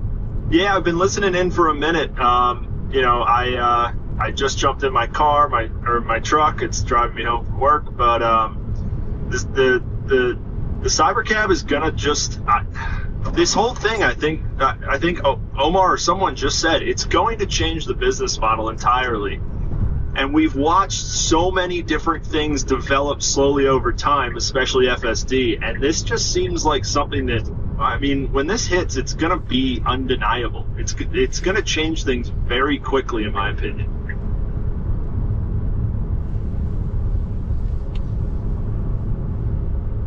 I agree. Like that. It's going to be like one of those leap forwards in how we move around, and it's going to be really interesting to see. And, you know, we're going to talk about it. Then there's going to be this era, there's going to be a group of people that are going to be talking about it, like how right now Landon talks with his friends about before cell phones even existed. People will be like, when I was a kid, we had to manually drive, and it's going to really revolutionize society. Like I said earlier in the space, maybe 4 or 5 hours ago, at this point, it's just like the buildup for this has been, 5 years in the making. So you just want to see something now. We got to make it come out. I just can't get any more bid for it. Probably go down to Austin myself to try it out. I actually wanted to always try out a Waymo. I was like, oh, okay, I'll fly to California and try it. But really, it just wasn't that exciting. I was like, I'll just wait. Now it's coming to DC area. We can always try it there. But definitely for this Cybercab, I think I'd make a special trip just to give it a try. I feel like I've been so vested in this. Yeah, I am definitely changing some plans around at the moment, thinking that I'm gonna have to be down in Austin. It's really, it changes. I mean, obviously, my one concern that I have is that, there is everyone's going to be focused on this, the people that love it and the people that hate it. And I think that the first couple of months is going to be a really important, hopefully there are no incidences. I mean, based on using FSD currently, I have to imagine that, especially if it's within city limits, there's going to be very few issues, especially with a car that small. I mean, the Cybertruck FSD is doing, I just got out of Philadelphia. It's navigating, narrow roads and a lot of traffic without any problem at all. So, if there are issues, I'm sure the optics of it won't be great, but I think I'm going to also get down there and make a little trip out of it. Yeah, I do think there will be some big names also making a trip too. It won't just be fans of Tesla, investors, and let's put it into some context. I think there's a lot of companies that move out there, so that's just good for the business in general. You have Joe Rogan, who has his Austin Comedy Club and his cast of goons. I love Joe Rogan, but he's got his posse. So I would not be shocked if he rode in the what's it called, Cybercab when it first comes out, and promotes it on his podcast. There's people like Shaquille O'Neal glazing the Cybertruck and Kim Kardashian doting on Optimus. I wouldn't be surprised if there's a household name that makes a trip down, because this is novel too. So people are just going to go out of their way without Tesla paying for it. And we talked about advertising yesterday. This is one of the good arguments against it, is that the technology is so novel and and exciting that high status people, regular people, we all just want a little taste of it. So there'll be a lot of attention paid to it. And this is going to be stress tested in every way with a magnifying more glass. controlled burns out here. Did you say Kim Kardashian what was she doing to Optimus? She was doting on him. Yeah, they already released their sex tape. Yeah. Those were really awesome photographs, actually. Overly. Yeah, I had a quick question for Omar. Kind of pick your brain on this. With Cybercab, obviously, it doesn't have an NACS port. So I was thinking, until they burned all this. How are they going to charge the vehicle? Do you think they'll have an adapter for a supercharger or something for the inductive charging? Or I'm wondering how they're gonna, kind of implement that when they start. I imagine, like you said, they're going to release some of these prototypes out. It'd be a good idea to, as kind of a test bed. But what's your thoughts on that? So everybody's going to be moving to wireless charging, and not just for the Cybercab. So Tesla's going to start by owning all the Cybercabs themselves. It's going to be an entirely Tesla-owned fleet. So they'll have certain locations, just like Waymo. Waymo has what's called these Waymo depots. And the Waymo comes into the Waymo depot. That's where they charge it. In the case of Waymo, someone just comes and plugs it in. And they clean the car. let's say there's some maintenance that's needed, you know, something gets torn, they need more tire, whatever. They do all that maintenance there. So just like they have Waymo depots, they're going to need to have these sort of Cybercab depots or Model Y depots where they go in, they plug in the car. In the case of the Cybercab, it's going to drive over to the little machine, go on the wireless charging pad, and then it's also going to get cleaned by the robot. And I don't know if they have that ready yet or if they're going to start with humans cleaning it. We'll have to see. But yeah, wireless charging, it's now an SAE standard, just like NACS. So everybody's going to be able to build compatible EV wireless chargers. So whether you're an Audi or a Porsche or a Tesla, the charger makers and the vehicle makers, it's all standardized. So a Cybercab will be able to charge at even a third-party wireless charger, and third-party vehicles will be able to charge on. Charge on what, Omar? Charge on what? Oh my God. I lost signal. I don't know what they're going to charge on. I'll have to ask Omar later.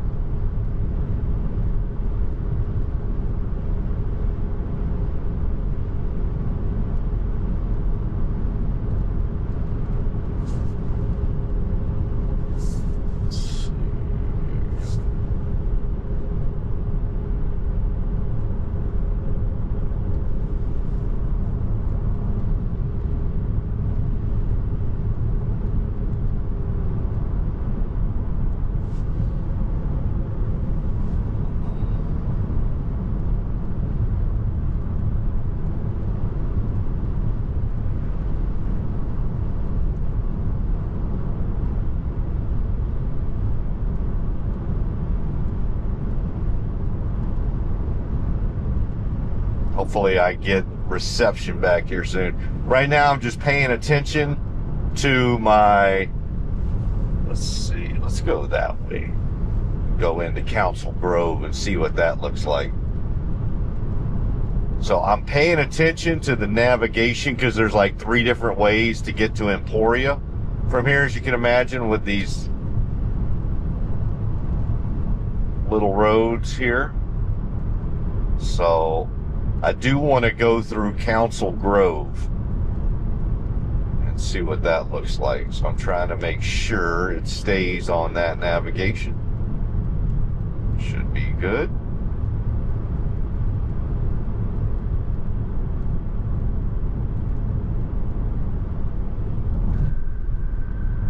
Yeah, I've lost. I may need to leave the space and come back in even. Let's give it a few minutes, but I want to pay attention to the navigation first. And then once I'm sure that we're on 56 and actually in Council Grove, then I will try to re-enter the space. Because that was very interesting. Like I told you, all those folks are really just smart. Omar, obviously. So Omar's blog, Omar's catalog. Habib, overly optimistic. Metaphor, Wes, and a bunch of other folks. Ride EV. All these folks go by monikers, and I'm just JC Christopher. So I'm pretty boring. I don't have a moniker or an actor. I don't have any of that. And the face you see on it's this ugly mug right here. So obviously I'm not doing the best I can do to get followers, since you got to see my ugly mug. All right. Should be coming into Council Grove here pretty soon. Garden Grove. Like Little House on the Prairie.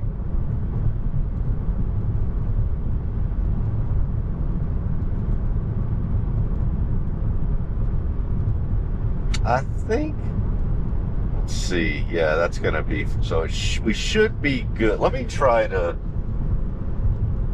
see if I can come back in to that space without, yeah. hate when it's just a few seconds. Let's see if I can come back in.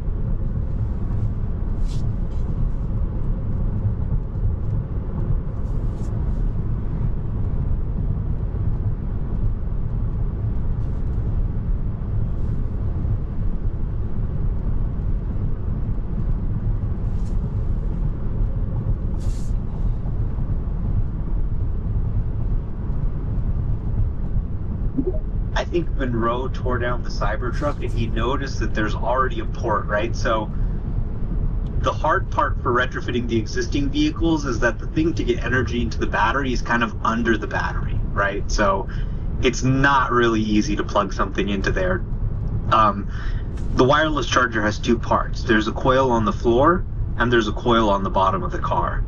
So as far as installing that coil on the bottom of the car, it's a little bit difficult with sexy vehicles, but I would imagine that going forward, Tesla would at some point introduce wireless charging into the sexy vehicles.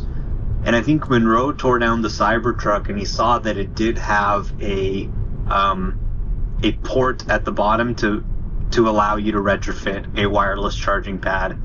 So I could see Cybertruck being one of the first to have like a wireless charging pad in the Tesla shop that you could buy and get installed, and then have wireless charging for your Cybertruck. And the Cybercab, of course, is going to come with wireless charging hardware in it, and that's going to be the only way to charge. Nice little town. This is, I think, one of the coolest things they're doing for just accelerating adoption. Kind of like when Apple got rid of the floppy disk or got rid of, USB-A. You're kind of then, the industry is then forced to kind of adopt this technology because, that's what the latest MacBook has on it or whatever. There's no more floppy drive, there's no more CD drive, we have to move to this new technology. And the same way, because the Cybercab won't be able to charge any way with the wireless charging than with a wireless charging pad, that's going to create demand for wireless charging, and I think help accelerate those deployments. Landon? Council Grove Junior and Really Senior High excited. School. See what they do with that wireless for Cybertruck. They go to school with the existing 7 port. through 12 That's together. what I did with my mobile connector is I threw it in the Cybertruck instead of in the Model Y, thinking that maybe I could charge somebody off of the 220 on the Cybertruck. But I wanted to just tell what Got a man with a baby? Or lady with a baby? On Cybercab was the rating at over 300 miles on a 53 kilowatt hour pack, and that's like 6 miles per Should kilowatt. be good here. And so There we go. that the Look at Model this. 3 can get 147 miles per gallon, E in that MPGe dumb rating that they have. And if that's the case, wow, I think that we're not going to have to worry about wireless charging very much at all. How many miles does the average Uber driver drive in a day? I doubt it's over 300 unless there's on long distance routes. What do we know about that?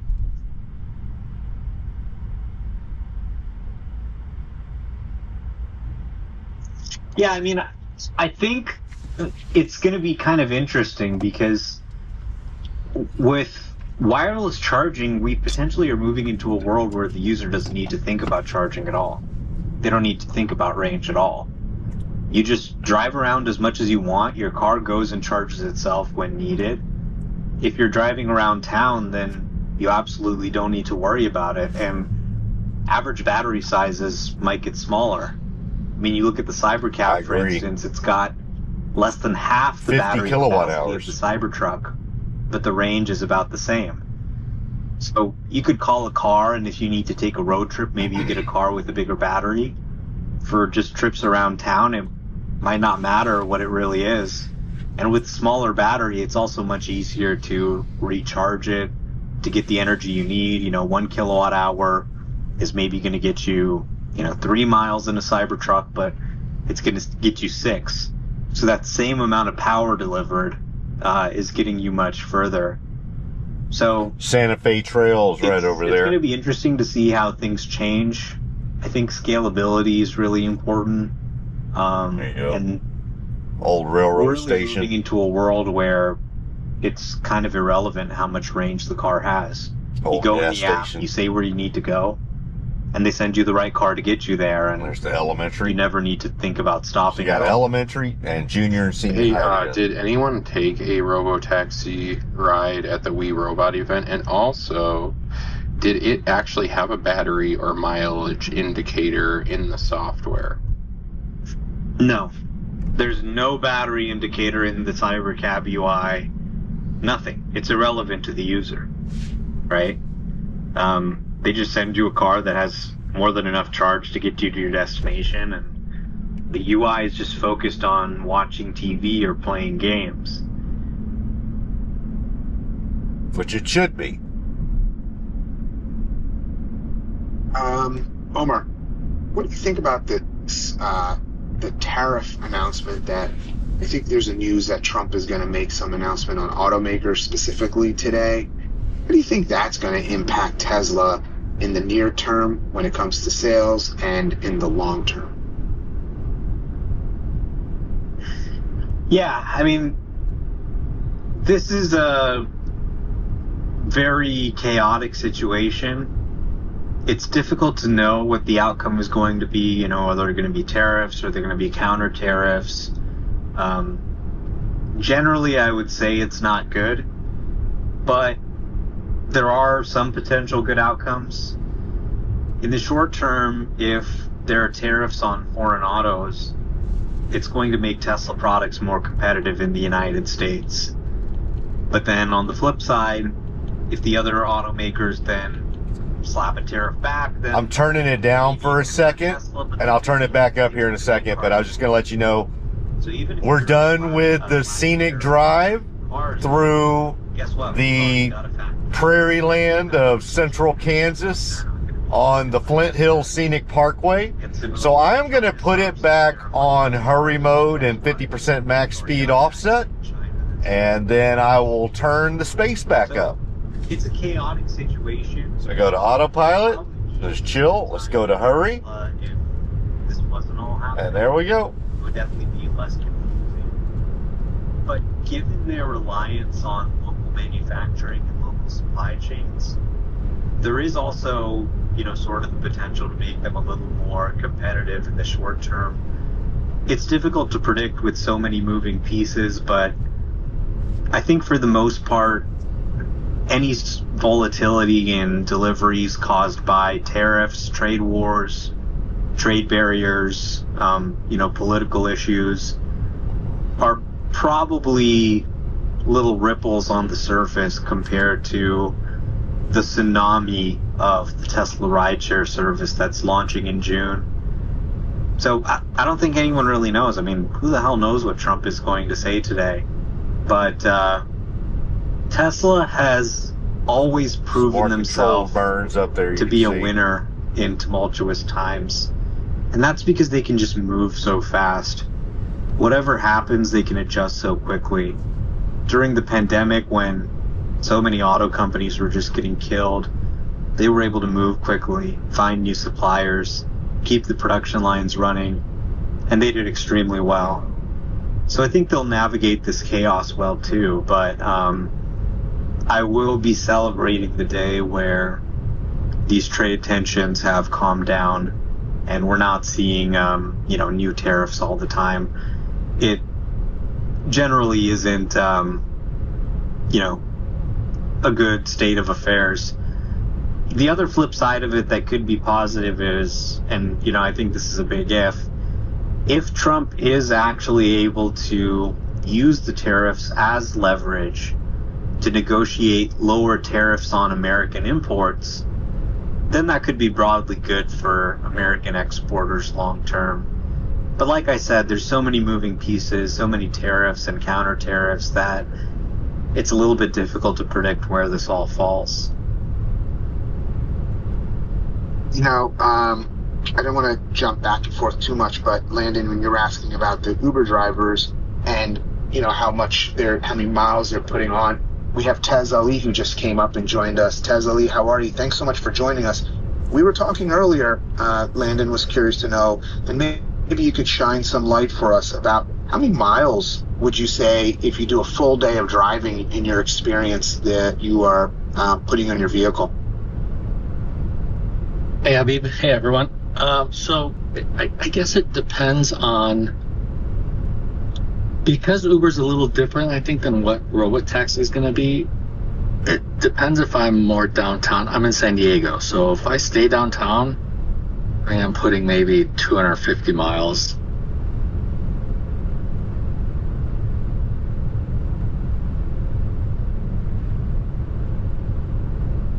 Oh. I lost them. You know, after they're done with their battery, they could go back in for cleaning and charging at the same time, which, you know, kind of makes sense. You'd want to clean it relatively every other day or so. Yeah, this is a really important point, because, you know, I've done rideshare before in a 300-mile EV, and 300 miles is a lot for urban rideshare. I mean, you can give rides all day if you start with a charged battery, and your average speed in an urban area is like 30 miles an hour, right? So you're really talking about 8 to 10 hours of usage or more. And you don't really want to get in a car that hasn't been cleaned in the last 10 to 12 hours. So the constraint is almost going to be cleaning and maintenance rather than charging. And if you can just charge it while it's cleaning, then, you know, take it out. Same as a human shift, right? 8 to 10 hours. Take it out, clean it, give it a little rest, and then send it back out there. Yeah, Tesla, pretty much. how often do you have to stop and charge throughout the day or no? Do I have to stop during the day? It depends if I do longer rides. Like if I'm going from San Diego to, let's say, La Jolla, or even further beyond that, like out of the city, I may have to charge once, but not usually. Usually I'm just, you know, I try not to drive more than 10 hours at the most. And that's usually enough if I'm staying downtown to be enough for my shift. And then you just level 2 charge during the evening time, and then in the morning you're ready to go again? Yep, I charge at night with, you know, they have a time of use. But I mean, to have charging stations and cleaning stations, I'm assuming they're going to have solar panel and batteries to where it really doesn't matter when they charge, because they're charging the, you know, the batteries at the site, and it doesn't really matter when they charge, because they're just charging from the sun. Whereas me, I get charged more, and I try not to go to a Tesla charging station, because it's like, I don't know, 45 cents a kilowatt during peak hours, maybe 55. Whereas if I charge at home, it's like 11. So I try to just get through my day and not have to charge, and then just charge at home at night. Yeah, charging is, you know, it's still, I hear people talk about range anxiety, and it's like everyone who I have red-pilled into getting a Tesla, after a month, they all come back, and I mean, undoubtedly I can get them to admit that they were overly worried about charging, and I don't think people actually... I'm turning it down for a second, just to let you know. We're about to take a little country road for about 20 miles to get to the supercharger in Emporia, Kansas. And right before I do that turn, I'm probably going to go back to the chill mode just until I see what kind of road this is. All right, I'm going to turn it back up again.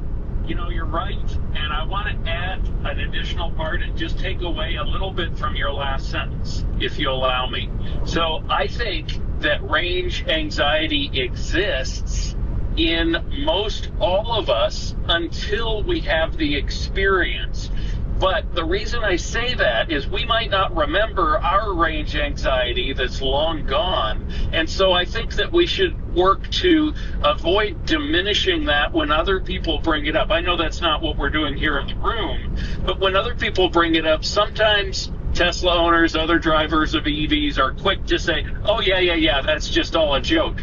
Well, it's not a joke. It just is a skill that we have already adopted, and they haven't yet. So I think maybe just some verbiage about, oh boy, I sure felt the same way as you did until I got out on my road trips and found out it's no big deal. But what do you think about that?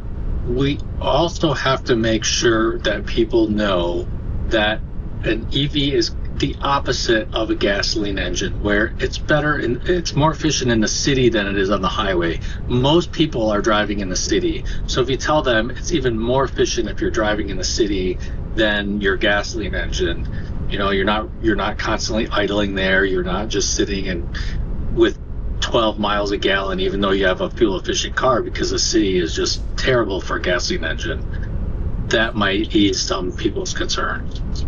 Well, I appreciate that. Thanks for adding on. I didn't want to get into an education campaign here because I don't agree with you with your statement where you say what we've got to get people to understand is, because that's a losing cause. Thanks.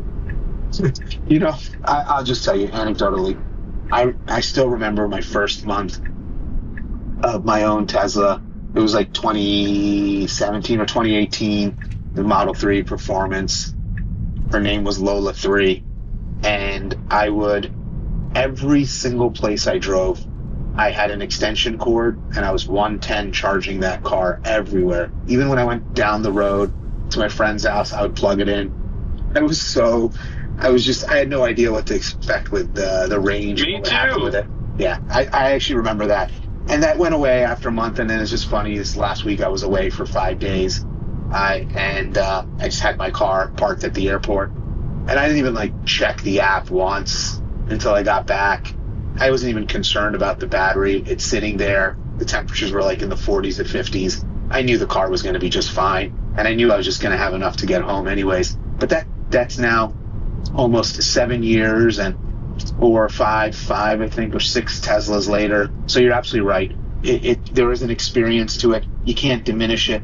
But with that said, I think there's a lot of room left for education and starting to build that foundation level of comfort for people in comfort and trying to chip away at that range anxiety. These people have range anxiety. They don't even own the car. Sometimes I have people come in my car with me and they are freaked out for me.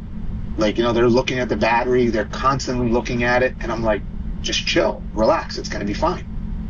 So I think, when I say education and marketing, I mean, maybe we can start working on that narrative. Down nicely through this little town here. And can have, a cultural shift towards EVs. Let's see how long before it. Just to add on to that, I've owned a Tesla for 3 years, and I don't travel very far.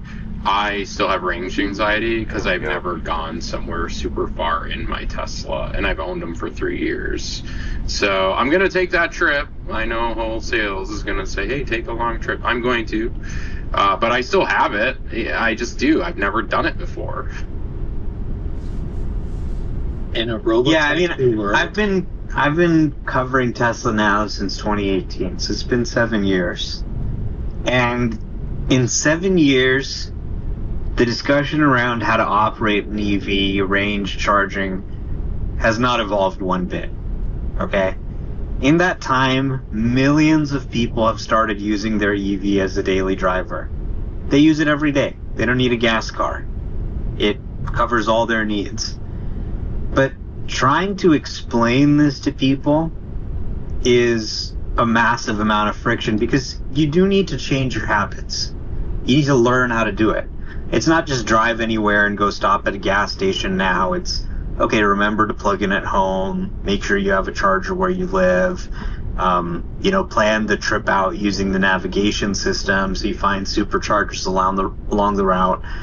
It's a change in what we've already learned, and there's going to be inherent friction there. It's like telling people, hey, go to this new burger restaurant, it's great. Only thing is you have to order in French. They only speak French there, right? And it's just a hoop to jump through. So you can explain it to people and you can tell them, look, instead of having to stop at a gas station, you can just charge at home every night. You'll save a ton of time. And yeah, on supercharger trips, on road trips, you don't have to stop that long. You can go to the bathroom, get some food. They put the charger in good locations. It's not just some gas station, and then you're back on the road. But trying to convince 7 billion people of that is just going to take years to do. That's why, when you really start to think about it, you realize that autonomy is the only way to get the majority of our auto transportation on electric in any reasonable time frame. Because there's a billion cars out there. Even if you're making 20 million cars a year, you're talking about decades or centuries to replace all the gas cars in the world. So I give up on trying to convince people who have range anxiety. We just have to make it something they don't even think about. Use the car as much as you want. It goes, it charges itself.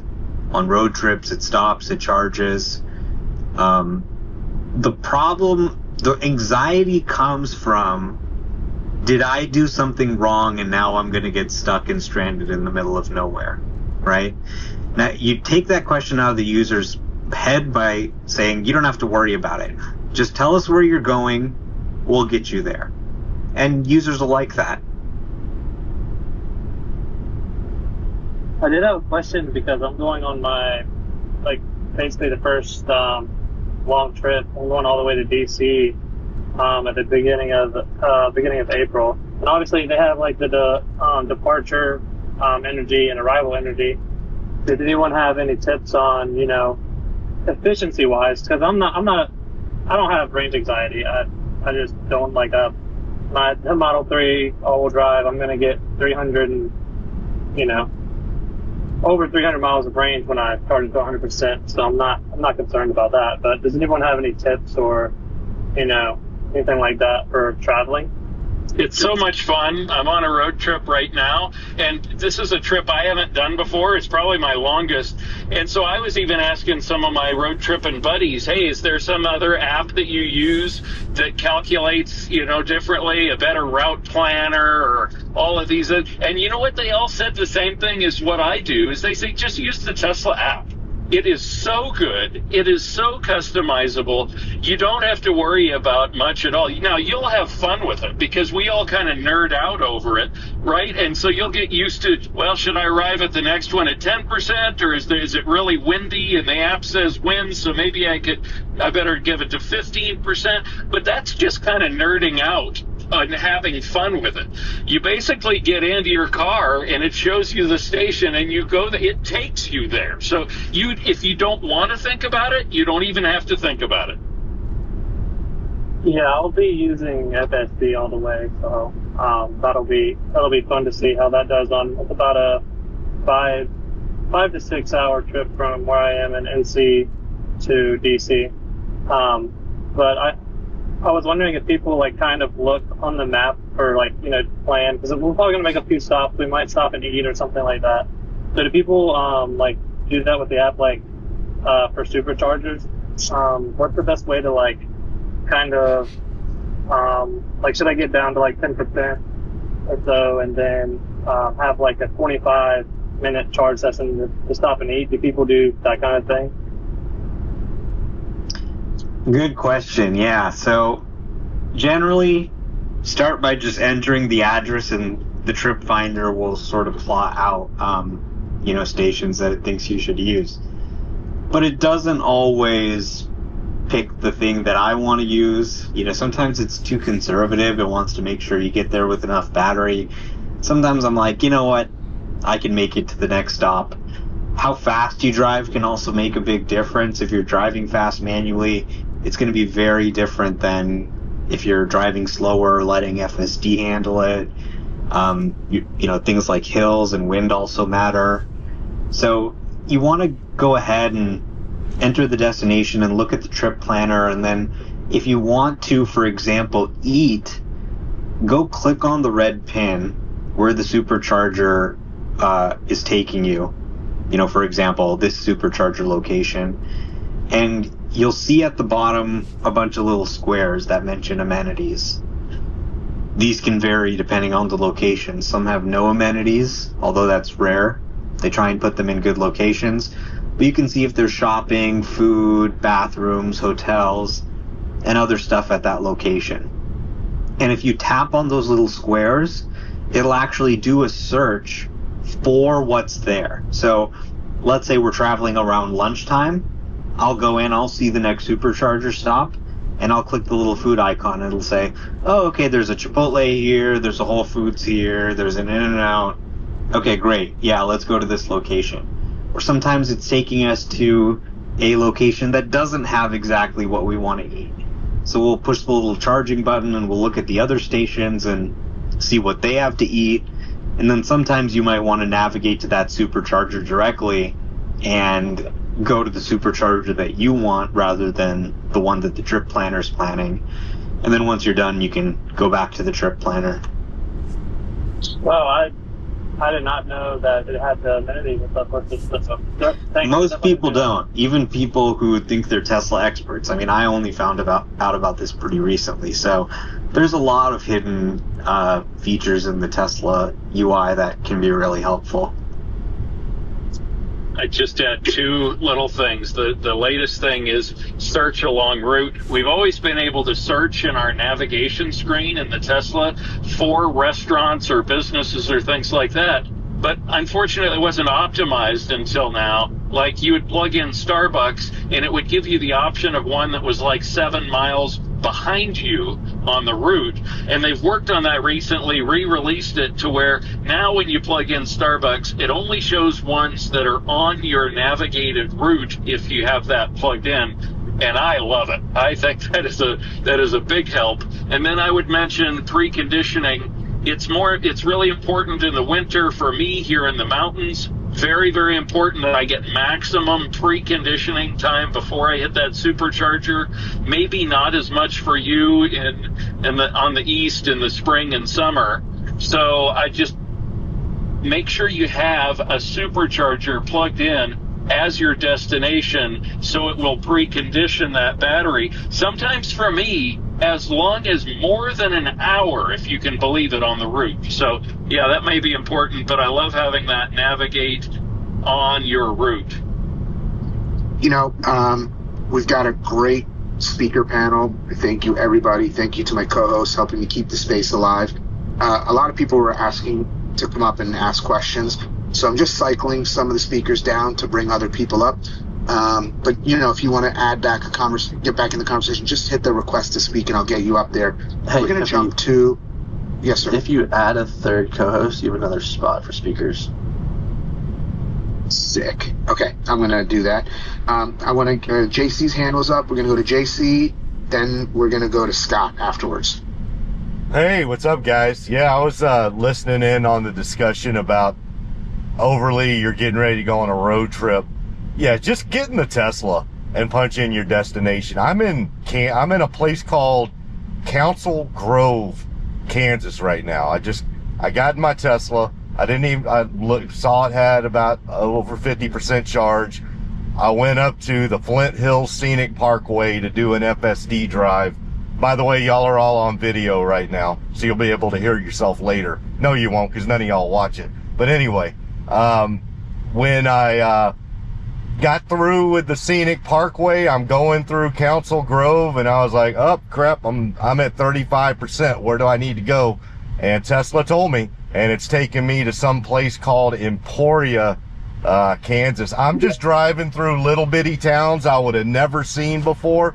Tesla takes care of all of it. You don't have to worry about a thing. I'm sure there's some great third part. Let me just take what is this place called? Roland Shill Bar. Okay, anyway. Oh, wow. Wyatt Earp grew up in this place? Holy shit. Sorry, guys, this is real time. I was just looking at a sign here. But yeah, what was I saying? Oh, Tesla Navigate. All the cool places taking you. Yeah, all the cool. I'm in Wyatt Earp's, where he was born. Holy shit. Sorry about that. I didn't even note that. You were going to say don't bother with third-party apps? Yeah, don't bother with those third-party apps. I'm sure there's some good stuff. Tesla takes care of all of it over. Just get in the Tesla and go, brother. Don't seriously, don't be scared of it. It's the greatest car ever manufactured. Jesus Christ even said so himself. He, when he got his 12 disciples, he said, get us a couple of Cybertrucks. We're going to, hither and yon. It's the greatest vehicle ever manufactured on Earth. It's got the best software. Use FSD. Look around. Now, don't look around too much because it'll beep at you and nag. It still nags. That nag, I heard Omar talking. God bless you, bro. There's nobody I love listening to more than Omar. It's not just that soothing voice, that Barry White thing he's got, but it's just the intellect and everything here. Listening to him going through all the tall grass here in Kansas is just awesome. But he did mention, oh God, what was I even saying? I'm still stuck on Wyatt Earp. Holy shit. Thanks a lot for that, JC. I appreciate it. I'm in the room right here listening. What? The goal in life is for everyone to have a friend glaze you the way JC glazes Omar. You've made it when you get someone like that. JC, I love it. I love the real-time commentary. I will tell you and Omar respectfully, you guys have a lot of competition coming out of China now. Their emphatics, their emotions, and their FSD videos are amazing. They have the oohs and ahs at every little turn and thing the car does. It's so entertaining. I have no idea what they're saying, but they are so entertained by FSD, and I'm entertained watching them be entertained. I would recommend to find a native Chinese person to go and join you guys in your ride and just put a mic on them because that'd be very entertaining. We're going to jump to Lincoln's up here, and Lincoln's going to help co-host. Thanks so much. We're going to go to Lincoln, then Scott, and then Triangle. Hey guys, I just grabbed me some food.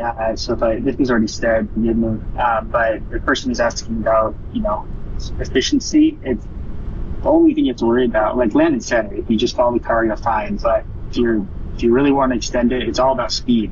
You use 20 to 30% more energy to go 75 to 65. So all the other stuff, people like turn off the interior lights and do things. It doesn't make difference. Just speed. So if you're really worried, slow it down. Scott? Yeah, and your car will auto adjust. So let's say the wind is a little too hard and you end up using more battery percent than you thought. It'll just automatically reroute for you. So Omar, yeah, I didn't know about the amenity thing. Yeah, just checked it out while I was driving over here. It's cool. Yeah, it's really useful. I just found out about it in the last few months. So, and by the way, it's always good to eat lunch at a supercharger if possible, because then you kill two birds with one stone. Rather than stopping for 30 minutes to eat and then stopping for 20 minutes to charge, you make one stop, the charge is less than you're eating, and you get to your destination faster. We're going to go to Scott, then Triangle, then Overly. So I, just like everybody else, I've had mine multiple Teslas for the last 4 years. We've gone on 4 road trips. We're on one right now, cross country. And a few other points I wanted to add for planning. You can, on your phone, in your app, and you can go to location and put in your route and map that out there, show you, you can set what percentage your battery's at, and then send it right to your car. And then you can always adjust from there. So that's another really nice feature that you can use. And also the Find Us Tesla, or on the tesla.com//find us, it shows the whole Tesla map. So if you're going to be staying at a hotel, obviously it's best if you can try to find a hotel with a charger, so you can find destination chargers there. And I posted about this. It's important to call the hotel and make sure they're actually working. And sometimes if you have to stay at a hotel that doesn't have a charger, I still call or ask, because there's one, I didn't think it was there. I actually took my car to go charge. I got back to the hotel and then I look up and there's a supercharger or a destination charger. I'm like, why didn't I ask? So I wasted the time having to drive over to charge. So just keep those in mind when you travel. I have zero range anxiety. It's actually kind of fun. We went out to eat last night with some family or some friends like an hour away, and we realized that there was a charger right across the street, a destination charger at a hotel. So I just plugged in there. I showed them, I posted last night, they wanted to see my car, so I showed them the smart summons, and my buddy's mom, she was super excited. She's like, what? Wow, it's driving by itself. There's nobody in there. But it turns its blinker on. She was super excited about it. So I thought that was pretty neat. She's like, I want one. So it just, don't be afraid. The FSD is amazing. I posted 2 videos where the whole drive, both days, 100% on FSD and speed, time warp. And, last year I couldn't do that. For the most part, you could do it on the highway, but this time was literally the entire drive. So I can't wait till next year. I mean, it'll be unsupervised.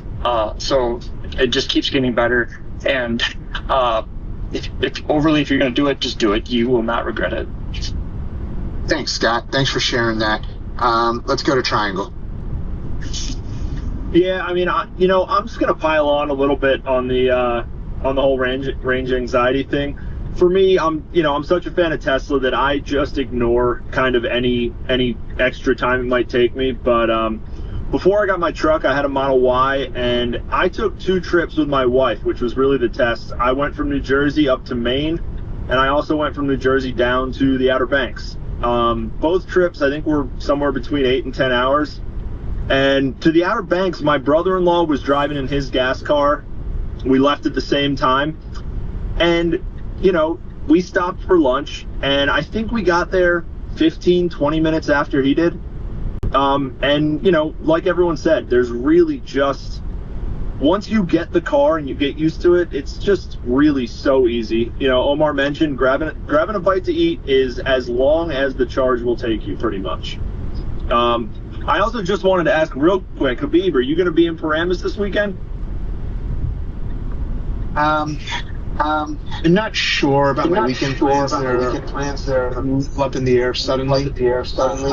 I was supposed to go to Tennessee, and but I may be on call, unfortunately, on Saturday.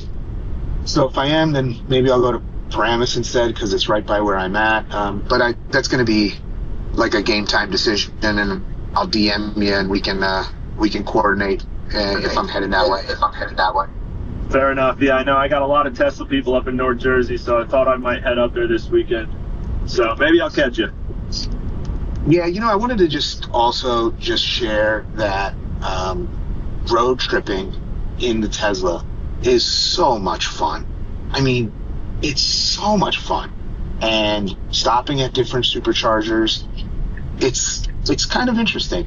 I go up to Toronto often, and I go down south as well. I'm coming from the New Jersey area, and it always takes me to different superchargers based off of the congestion at the charging stations, based off of my current range and whatever other genius calculations. We are now in Emporia. And you sometimes get to pull into like these small towns, and you're charging in these random plazas. Sometimes you're charging on the main highway in their rest areas. But regardless, it's a lot of fun, and I actually do like it. It forces me to stop, which I know sounds a little counterintuitive, but it's important to stop. You want to get out, stretch your legs, get a quick bite to eat, go to the bathroom. This going to the bathroom and coming back to a charged car is so underreported, especially when I'm driving down to DC. They have on 95 South, they have 150 kilowatt chargers, right? And so there's 250 ones that are right off the highway. But I will go and I will get to a rest area, and I'll park my vehicle and I'll start charging it up. And the chargers are usually towards the back of the parking lot, so I'll make the walk up to the rest area. I'll go to the bathroom.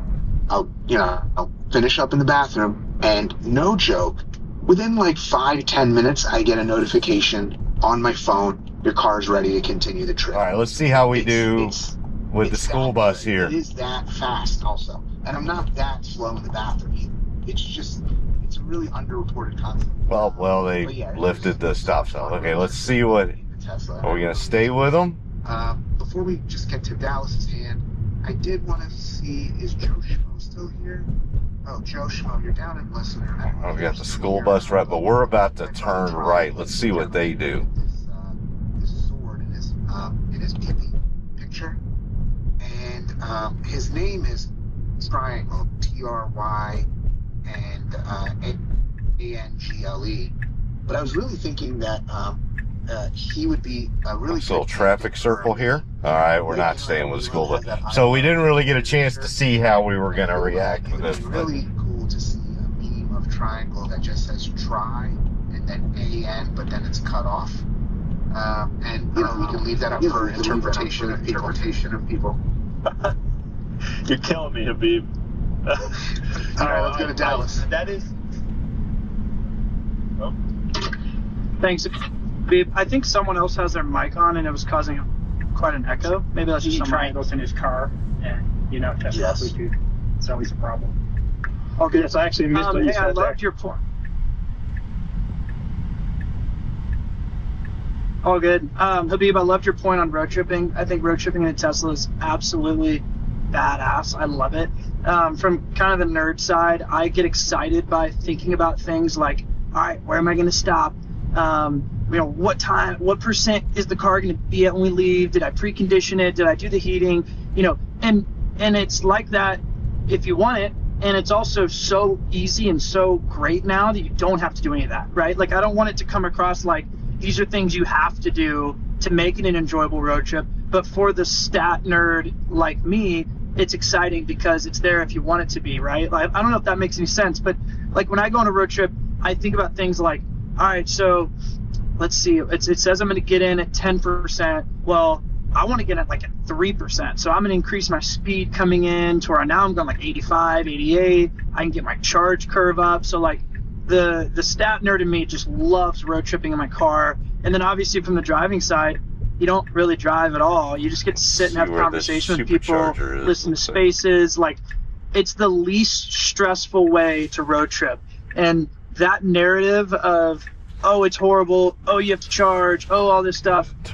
If you know what you're doing at all, within like an hour, you can figure out things that will make it immensely enjoyable. There they are, right there. I see them. I try to squash that narrative the best I can because it's really just a lot of fun. Yeah, you're absolutely great move. We got the gap. We took it. Is a lot awesome. Of fun. And now I like that screen that's like, you know, it's let's see how we do here. Using the heating system or preconditioning and wind shear, charge. There we go. Cost you like 30 miles on this trip. Come on, like baby. Stuff.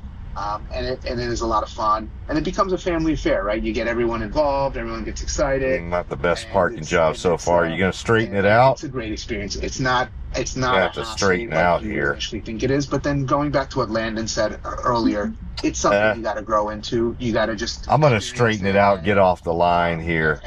All right, everybody. Well, I'm gonna charge up a little bit. Listen to a little more of the space. Hopefully, the space is still going when we come back. Talk to you all in a little bit. Bye bye. All right, everybody, all done charging up. Let's head back to Wichita. Do surge pricing, we would leave money on the table. So it's smart to optimize based on supply and demand. But switching gears to the Canada thing and taking away EV credits, if you will, just for Tesla, sounds very soft. It strikes me as very sophomoric.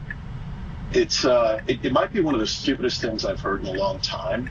You know, it's not country to country, it's personal with Elon. And so they're going to poke Elon in the eye, the guy sitting next to the president, and do something silly like this. It sounds like something that's not going to win, it's not going to last. And I don't know, it's just like, who's actually in charge over there to make decisions like this? So anyways, I just wanted to point out that come on, this is like Little League. Yeah, so I think Tesla obviously has nothing to do with these tariffs going on Canada. The CEO of the company is an advisor to the president, and the president decided on tariffs. So you're like 3 degrees removed trying to attack, a clean car company for no reason.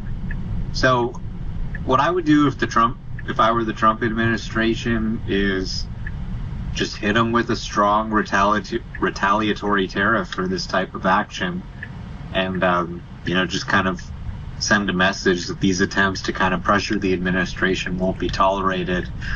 I mean, they're really hurting their constituents more than anything else.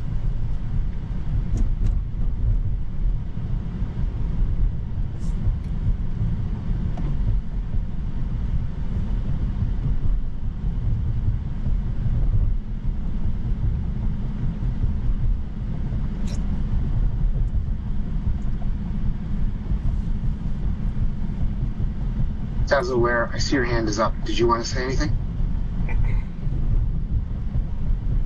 Okay, we're going to jump to Jimmy.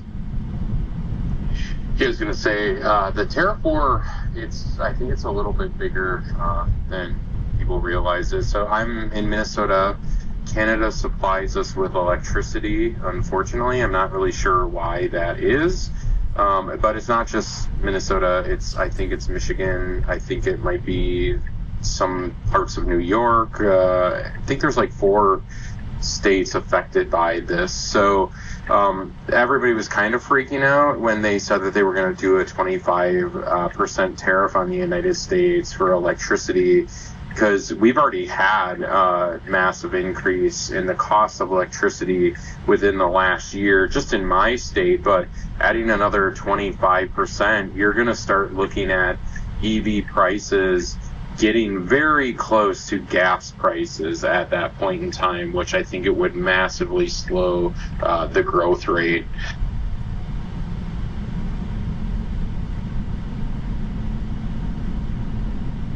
Hey, Brian, how you doing? Very good, Habib. You run a great show. I might be the only Canadian on the board, and so I'd like to defend ourselves a little bit. Sentiment in Canada is hugely bad right now for the American administration. And exactly right, we're trying to poke Elon in the eye, I guess. And those of us with Teslas are suffering for it through a lot of bad relationships with, just people on the road and such.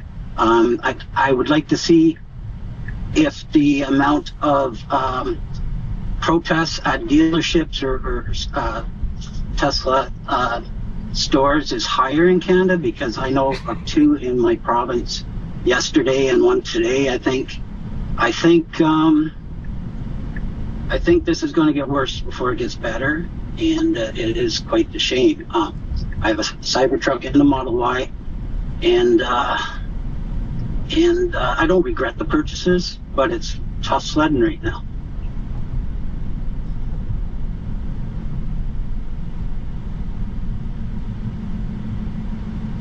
Yeah, the geopolitical climate is interesting. Once again, it's because of Tesla that now this is something that I'm starting to read up more about and get even more intimate education on than normally. That's because of my interest in Tesla. Iowa license plate. These may be some, I like to think of these as potentially short-term obstacles and transition phases.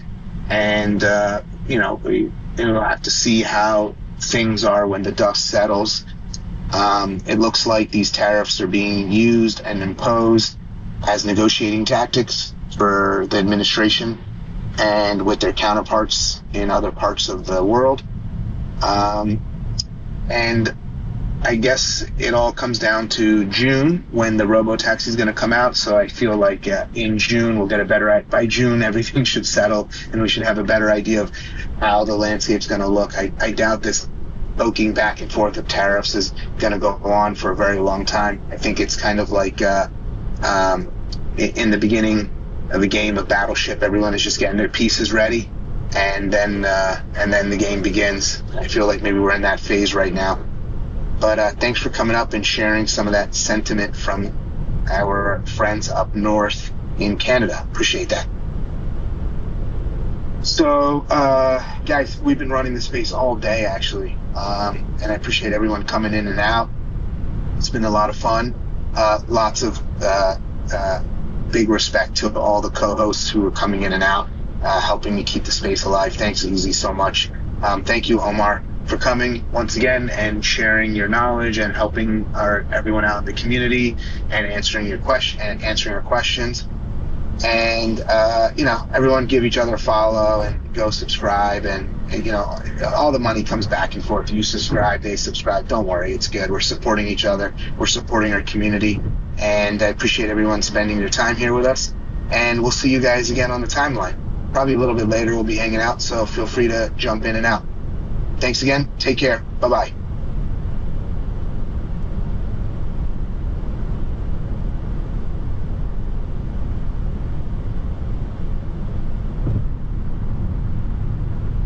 It's like that may be the end of the space. I'll just wait a second to go out. And nobody's leaving. You guys want to hang out? You want to just keep going? So I thought you were gonna rug, man. Well, I was thinking about it, and then I was like, let me see if people are actually going to leave or not. And then I'm like, Omar's still hanging out. Maybe we should just keep going. You're playing me. I thought it was a fake test. But... You thought it was a fake rug? You knew it was fake rugging? Yeah. I mean, I don't have a problem keeping it open. I just wasn't sure if there's any other topics you want to talk about. When will they allow for you to transfer spaces? If you look at the X Spaces account, it hasn't posted anything since like last June. Like, what are they doing over there? Yeah, I don't know. I don't know what is it with X Spaces. I feel like they could monetize this better. I personally enjoy hanging out on Spaces more than posts. You learn so much more about people. I feel like you're able to have a normal of a conversation. It feels like we're all just hanging around the fire pit, shooting the breeze. I got a Diet Coke in my hand. Uzi's got Uzi's got a crack pipe. Everyone's doing their own thing.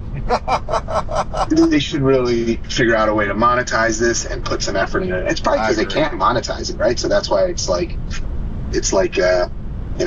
of neglected. Uzi, this is like a triggering topic for Uzi, how spaces suck. In a few minutes, he's going to start ranting about it. Yeah, I've been keeping quiet, but if you keep going, I'm going to start, foaming at the mouth. It's not going to be good. Fucking can't believe it. Linda's a fucking figurehead. She doesn't do shit. She's just there to accept awards. Or how about, even X in the car? You would think that they would roll that out, make that experience better. Using spaces in the Bluetooth, of all the glazing we do of Tesla, the Bluetooth sucks sometimes. I mean, it is just awful. Like when you're going from spaces, especially if you have an AirPod on and you're using an iPhone, I always end up dropping connection, and then I'll go back into space and I can't hear anyone for 15 minutes. It's just such a terrible experience. It happened to me 3 times during this space today. Yeah. No, I've experienced it so much myself. And then different hosts are DMing me. They're like, "Sorry, we're trying to bring you up," and I'm just like, "It's not your fault. It's the Bluetooth connection issue." They could definitely improve that. When do you think they're gonna release some LLM AI into the vehicle like Grok? Omar, do you think that's something relatively soon in the horizon, in the pipeline, or? Yeah, he dropped the listener. Yeah, he dropped the listener. Yo, Habib, can I show you my memes? Yeah, 100%. Dude. All right, so you guys see the video of the fat black guy who drove his tricycle into what's it called? Yeah, the little Cybertruck. Yeah, what's that thing called? It was like an ATV, but it had no shell on it. That was probably the funniest thing I've seen. And there's so many Tesla vandals. So did you see the way he hit the Cybertruck and then he kind of lunged forward? It was hilarious. I think he hit his head on it too, and dropped something from his mouth. It's probably the most these vandals, or I call them Tesla terrorists. They're actually really entertaining because they're so out of this world. These are not normal people. Sorry to judge a book by its cover, but the way they look and then the way they act, like putting your finger in your butt and then wiping on a Cybertruck. So I made and like this guy driving an ATV. So I made a choose your fighter one with the Tesla terrorists. So I called that black guy, the overweight black guy, Tesla Tubby, and then we got the guy with the Stitch pajamas who like keyed someone's car, key and flee. Then we got Tesla to the Moon, which was that girl who like put her ass on the car. And then we got Ass Man. I could have gone harder with like fingering Ass Man, but you know, it's fine. It's fine. That one got me. Avanis and I got he was cooking yesterday, so Avanis has inspired like a lot of this.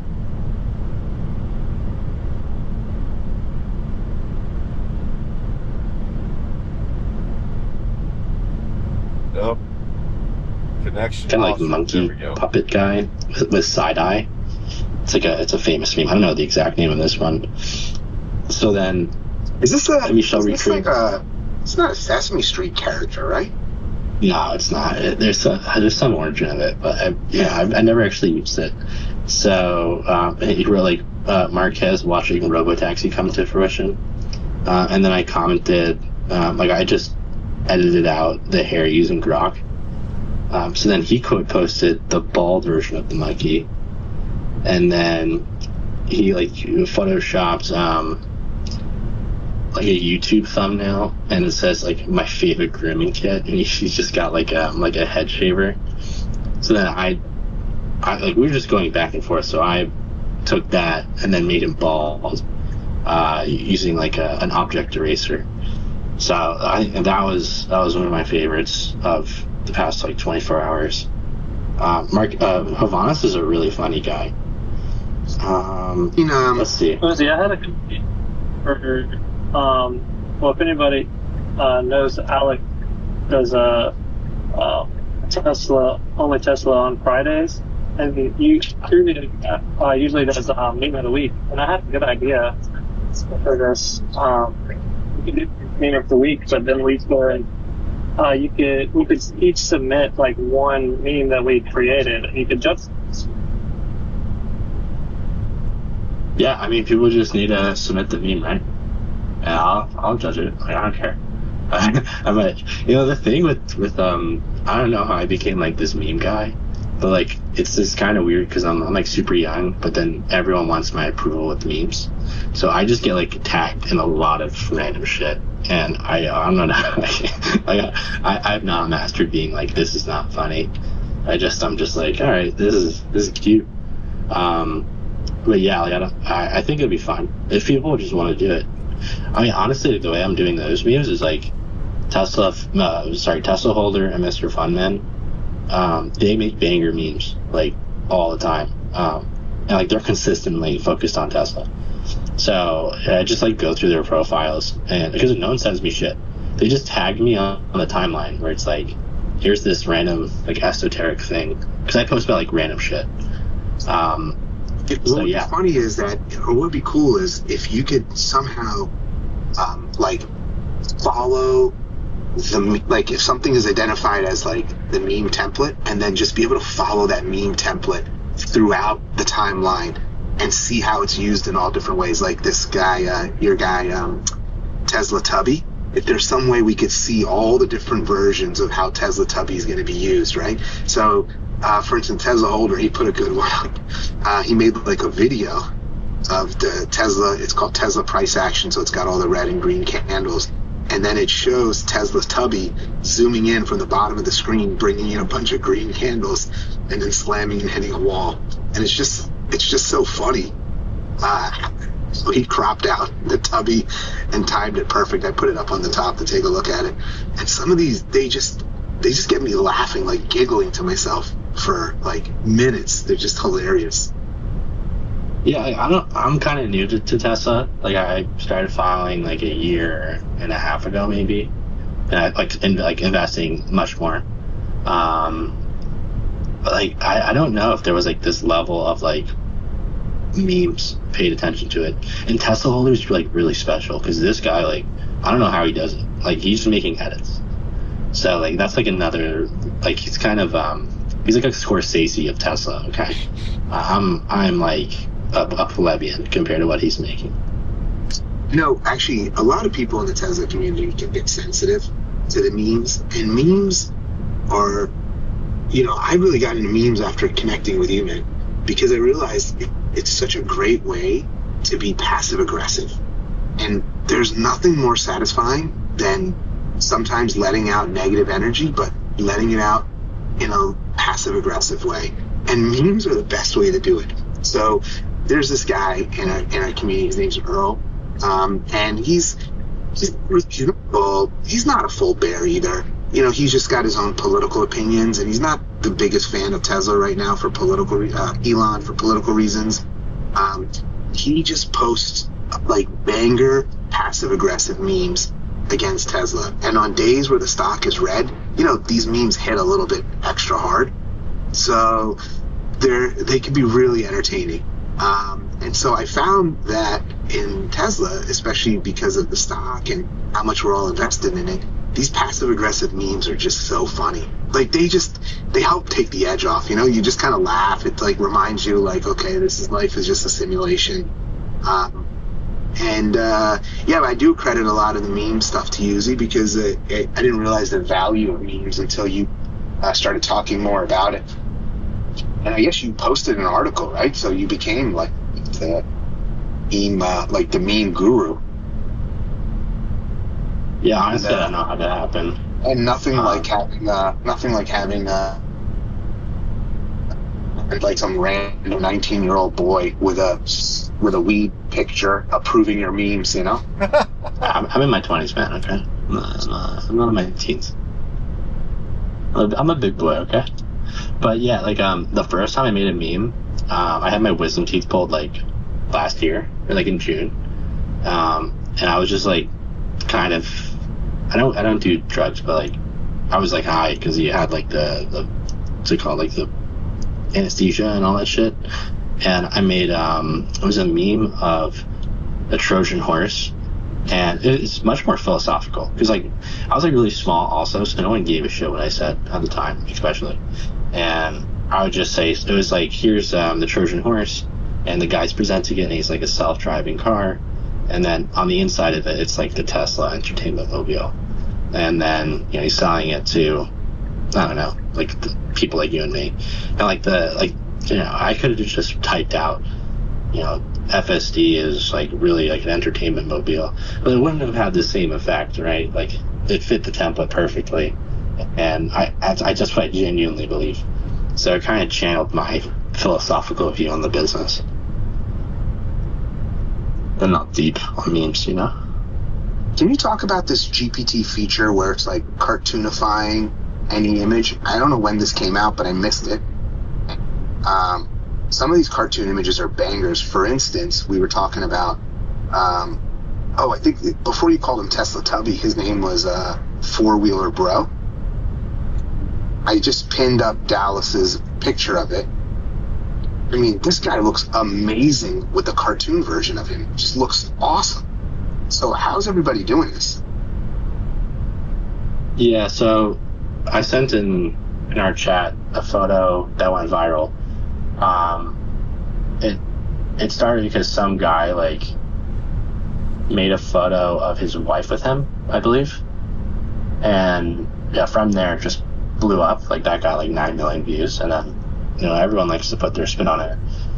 The reason they're able to do this now so well is because ChatGPT released a new image gen model, which was built in house.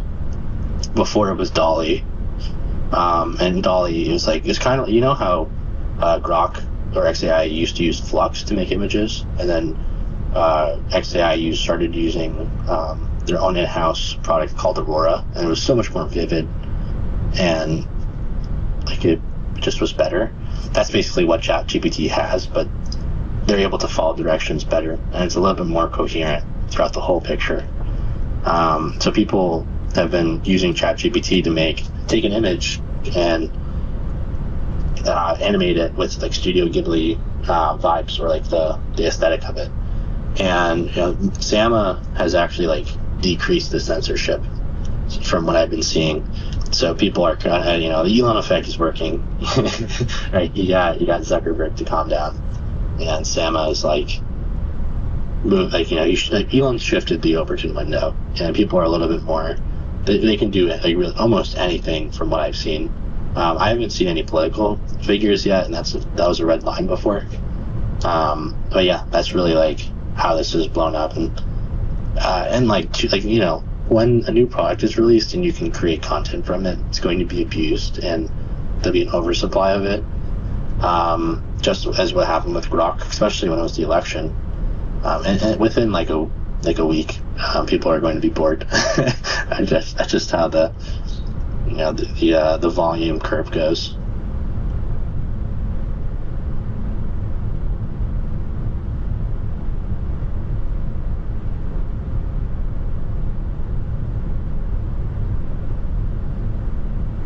I put everyone to sleep. My memes. The host is having connection issues. Alright guys, that might mean it's all over. I have one more meme, and this one blew up yesterday. I think it probably got some people on the timeline confused, if you're going quickly. But let's see if it rhymes. But it says Tesla is going to 0, but then there's like a small gray text that says add another. So if you're reading it quickly, you'll read Tesla's going to 0. But if you don't take the bait, you're going to see Tesla's going to add another 0. And a lot of people took the bait. I'm in the Tesla community, and they're yelling at me. I was like, dude, read the fine print. Holy shit. This is an epic post. This is a really good meme. Tesla's going to add another 0. It's good bait. Yeah, this is classic. This is such a good clickbait. Bro, you got like 30,000 hits on this. Yeah, I outperformed. I was not expecting it to be like such a point. You came up with this on your own? No, not. Being honest. What's the core? Where's the core of this post from? So there's this good meme account called Naive Meme, I think, and they had one which was like, Bitcoin is going to add another 0. I was like, fuck that. Doesn't make sense at all. We're gonna it fit perfectly with Tesla because Kathy and where the price is at right now. So I was like, this is I didn't take his meme. I took his meme's idea and then recreated it completely. You captured the essence of it. I'm artiste. But yeah, basically I just refashioned it for us. But yeah, it's kind of this catch-22 because if I never brought it into the Tesla world, then we'd never have that. We wouldn't be talking about it. So it's kind of dude, I don't know. I don't love the meme thing where it's just steal memes, but I also like the meme thing where you steal memes. So it's kind of have a cognitive dissonance on that. No, I'm telling you, it's a great way to release some passive aggressiveness. Just put it in a meme, put it out there. And all right, you may not get 30,000 views like you did, but you can send it to your friends and you guys will laugh about it. That's it. You move on. Yeah, it should just be jokes. The thing is I personally just don't have the ability to post about the same topic all the time. I got 2 or 3 in me, especially during the morning. So that's when I'll hit my Tesla posts. And if it works out, it works out. But then throughout the day, if there's more Elon shit, today, ChatGPT's Studio Ghibli thing blew up so much that I was you can meme Elon based off that. So I did the 9/11 meme with George Bush being told. Yeah. There's a version of that with Elon So I took that version, and then I don't have ChatGPT, so I put it in a Grok, and I just recreated the meme, but in Studio Ghibli style. And I said, "Sir, like they are memeing you. Sorry, they're memeing. They're glazing ChatGPT on your own platform." So like, you know, if it's like there's stuff there, but like, so today is really quiet. I missed that. So what do? You put the picture in GPT and then you just tell it to cartoonify? Yeah, but you could do it with Grok too, but like being honest, like ChatGPT seems to be a little better at that right now. And yeah, you just say like, make this in the style of, I don't know, South Park. You could do that with with Grok for a while, but you'd have to, so before you'd have to say like, make me an image of X, Y, and Z. Now you could say, take this image that I'm giving you and make it in the likeness of South Park, or make it in the likeness of Studio Ghibli or anime or whatever it is. The real kicker is that ChatGPT is doing it really well, and it's executing it like very realistically. Grok is kind of, it doesn't really follow directions as well, and it doesn't have a great sense of coherency. That's cool. Yeah, I'm going to put some photos up there and see what cartoon versions will look like. That's actually what I was trying to do with my profile picture, was to make like a cartoon version of it. This is the best I could get out of it. You should try again. Try from the source photo, and then see how it goes. Yeah, that'd be cool. It's probably going to be, I mean, I'd hope it's better, but you still look great for not being actually you. Yeah, this photo came out really good, but it wasn't what I was going for. But I was like, this actually turned out to be pretty cool. But I actually got an idea. I'm going to make a meme right now out of this Cartoonify. I got a good idea. It's going to make me laugh at least. That's a win. Sorry, what'd you say? Nah, my bad. I was just trying to jump topics. If anything came out about these tariffs, let me see. It says Trump is speaking. Trump is speaking now, so we'll see what he says about the tariffs. I'd love him to be like, we're going to tax everybody except Tesla. So I could stop. I could just rip. That'd be lit. It'll be like, you know, any vehicle that's made by unions is going to be taxed. We're going to tax our own vehicles. We're going to tax everybody except Teslas. Then you can add a zero real quick. Fuck the unions, man. Sorry if anyone's in a union, but yeah, I don't know. Like, I think like from a macro level, like from a 10,000 foot view, I'm not sure if I'm a huge fan of them, to be honest. But then from, like, I know a lot of individual people that are part of different unions, whether it's a teacher union or like a nurses union or the electricians and things like that. And so from individual levels, like police unions and stuff, you know, I know there's a lot of benefits that a lot of people individually I know receive from them. So I'm kind of like torn on what kind of stance I would take about it. Are you in a doctor's union? Is that a thing now? No, not for us. In training, they allow, like residents, they allow them to have a union, but there is no actually medical union around for physicians. Why is that the case? I don't know the exact reason, but I think it has to do with something along the line of they would, too much wealth and power would get consolidated, I think. This is like from like 30, 40, 50 years ago, these types of rules. And then, you know, they just never change. Yeah, that makes sense. I mean, I guess if you make enough money, kind of, you know, there's no need to be in an union.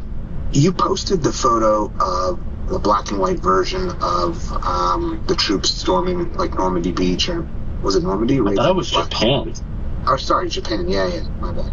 But then you said the irony of it, and I didn't understand what was the irony of it. I think it just went over my head. I was missing it. Yeah, well, no one asked me like what it was, so I was like, well, I'd explain. like on the post, but it's like we're storming like Japan in the photo, and then in 2025 we're like taking that photo and then putting it in like anime format with ChatGPT or Grok. Not my best work. No, but that's a deep level irony. Yeah, actually I did see Omar posted something about like that photo too, but I think he did it with color. Let's go stalk him. Yeah, that's why I just saw it on his timeline, and that reminded me about yours. Yeah, he just stole everything from me. Stole everything. Yeah, he just did the photo. Yeah. But yeah, it's like deeply ironic because it's like we just but like everybody's replying doesn't understand this right now. Like nobody gets that level. Well, I can't mansplain. You know, I gotta find smarter friends. Like doctors, it's not enough. It's not enough. No. Clearly, I missed that reference entirely. I was like looking. I was like, what does that have to do with the clouds in the sky? I didn't understand. I was like, what's so ironic about this? Yeah, man, dude, this is like just turned into like an Uzi's post. This space has been going on for a while now. Hi, everyone. I know that's got to be gold. I don't have to look. Yeah, that's me. What's up? Yeah, that's a nice picture. Tesla is going to add another zero. I'm super bullish on Tesla. No way. You're in a Tesla space and you're bullish on Tesla? Can't believe it. I don't believe you, Colt. Why'd you lie to me? Colt, you told me you were bearish on Tesla. I said I'm bullish. Bullish. I swear, yes. Why'd you lie to me then? One day you're bearish, one day you're bullish. I was never bearish on Tesla. I was always bullish on Tesla. Alright, I'm being a dick. I know that. You're a Uzi. Yo, Gold, where are you from? Like, where are you joining the space from? Memphis, Tennessee. Nice. What about you? We're over on the East Coast. Are you going to the Chattanooga Church? I don't know. I gotta. It's gonna be a game time decision. You DM me and I'll tell you. Are you going there? If you're going there, just DM me. No, I'm going to the X takeover. I just got my tickets. Yeah. I don't know. It's a cool profile picture you got. Does this look like you or no? No, that's I coded and generated it through AI. Yeah, I wanted a profile picture and cover picture that is made by me, you know, like not me, but made by me, like a painting, like a digital art.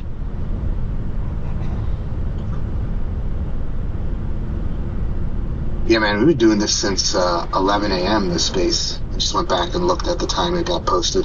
I saw that in the morning. I was like, what in the world? And this is not even the weekend.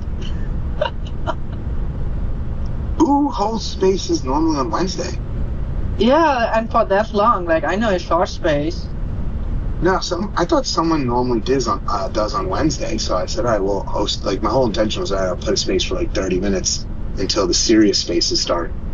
And no other real space came up that was like, you know, where all the bulls really go to. So we just kept this going, and then people just keep coming in and out throughout the workday. And the topics just kept flowing, so we just kind of started fading down a little bit now. Now we're just talking about memes and stuff. Yeah, I'm planning a trip to Austin to see their Robotaxi when it gets launched. Oh yeah, have you seen the actual vehicle yet? I did see in the X, you know, not in real life. Alright, so Trump says 25% tariff on all cars that are not made in the United States. Wow. Yeah. Bullish. That's good. That's good for us. That's hella bullish, man. Holy shit. We are going to make so much money, you don't know where to spend all that. It's bullish until like you have Canada just like pulling that tariff on the United States. You know what I mean? or it's bullish until whoever else we're adversarial with right now. Yeah, I mean, like the stock didn't move at all. It went down even more. So It will go up. It will go up. It's just a little pinch. It will go up. I hope so. You better be right, Gold. I just said the same thing about Tesla when everybody was losing their minds, and I said it will go up. Don't lose your minds. I mean, look, just correct me if I'm wrong. Let's talk about this Canada situation, because they're the closest to us that have a large economic wealth that can matter. And not to discredit Mexico, but let's just talk about Canada first. Basically, my understanding of this is, and Uzi, you seem to be well versed in this, so just correct me if I'm wrong. We as a nation have decided to put some reciprocal tariffs on Canada because there are some tariffs on U.S. goods that they've had in place for a long period of time. And so now that we've announced reciprocal tariffs through our presidency, our administration, they are huffing and puffing and adding even more tariffs, correct? Honestly, I don't know if there were like outstanding tariffs on their side before, if that's true or not. Because there's NAFTA. Sorry, now the whatever, but like the next one after NAFTA. The new NAFTA, yeah. Yeah, so like I don't think they had tariffs. I think what you were like arguing was the case for like in India, right? Like where they have like 100% tariff on foreign EVs.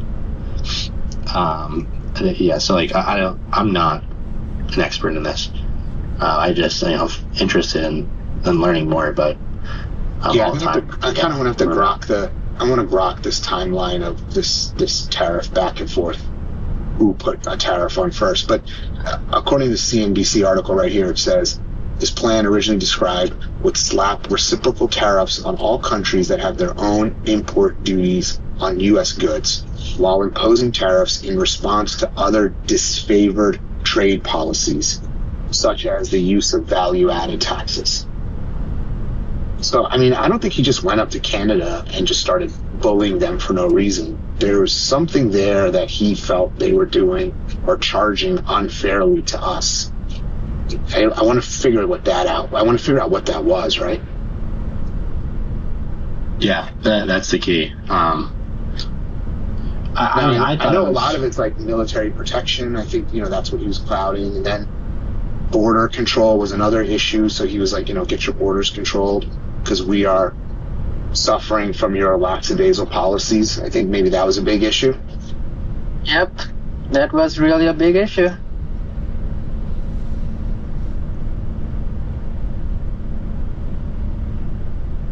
That makes sense to me. I mean, I think it was more of a concern about China, in my perspective, but that's a little, conspiracy theory-ish. I mean, China is your biggest competitor. Your or ours? Like, you in Tennessee? Ours. Yeah, that's what I thought. You're American, right? Hey, I love America, okay? So, whatever I do is to help America. So whenever I say ours means Americans. This guy's he's in the CCP. Build we're on team, man. You're a spy. No, I'm not a spy. I'm too ordinary to be a spy. Well, that's what a spy would say. And you require a lot of cybersecurity training to be a spy. I don't have those. There's other types of spies, man. He doesn't need to be cybersecurity. No, I'm not in cybersecurity. I'm in the health sector. Oh, yeah, that's what a spy would be in. Absolutely.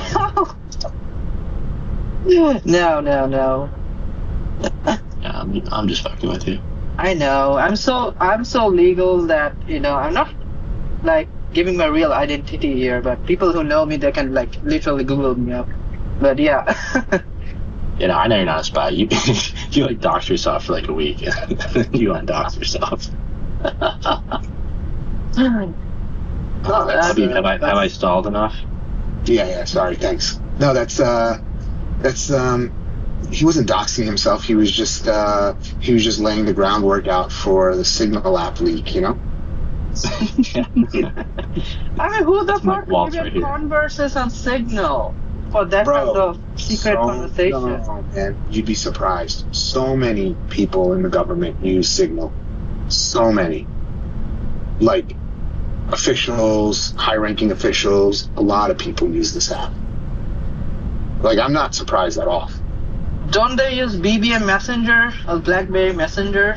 They used to, but the BlackBerry is no longer the device of, it's no longer even the government device of communication. Oh, damn, that's bad.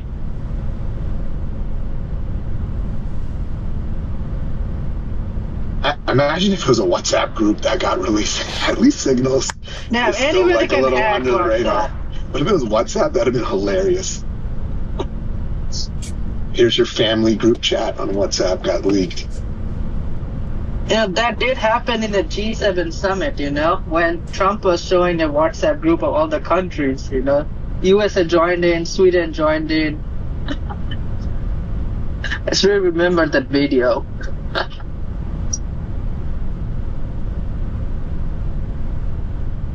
I don't know. What else you got, Uzi? You want to keep this going, or it's up to you? I don't understand. People are still chilling. So here, let's just bully JC. JC and Mel, you haven't said anything ever. Are you still there? I am right here. I've been listening to everything. Hi, guys. Y'all, I'm here. Can you hear me? How is everybody doing? Hi, Habib. Oh, hey, what's up, Mel? How are you, man? How's your day? Good, man. Good. I just was listening to this Donald Trump tariff thing, but I initially had raised my hand to chime in after you mentioned, it was like earlier, you were talking about why U.S. doctors aren't unionized, and I had the answer to that. Oh, yeah, go, tell us. Which is the reason why is because healthcare in America, 50% of it is privatized. So when you're basically and it's privatized, so we operate as like small private businesses. So we're like, each doctor can operate as a business owner, not as an employee. So because there's a profit kind of motive in America, it's hard for us to really unionize because half of us are in independent practice. And then I think I've mentioned before that a third of, or up to a half of healthcare systems in America are actually backed by private hedge funds and companies. So it's definitely not in their interest to be unionized. Now, the benefit of that in America is that we have generally the shorter wait times compared to other countries.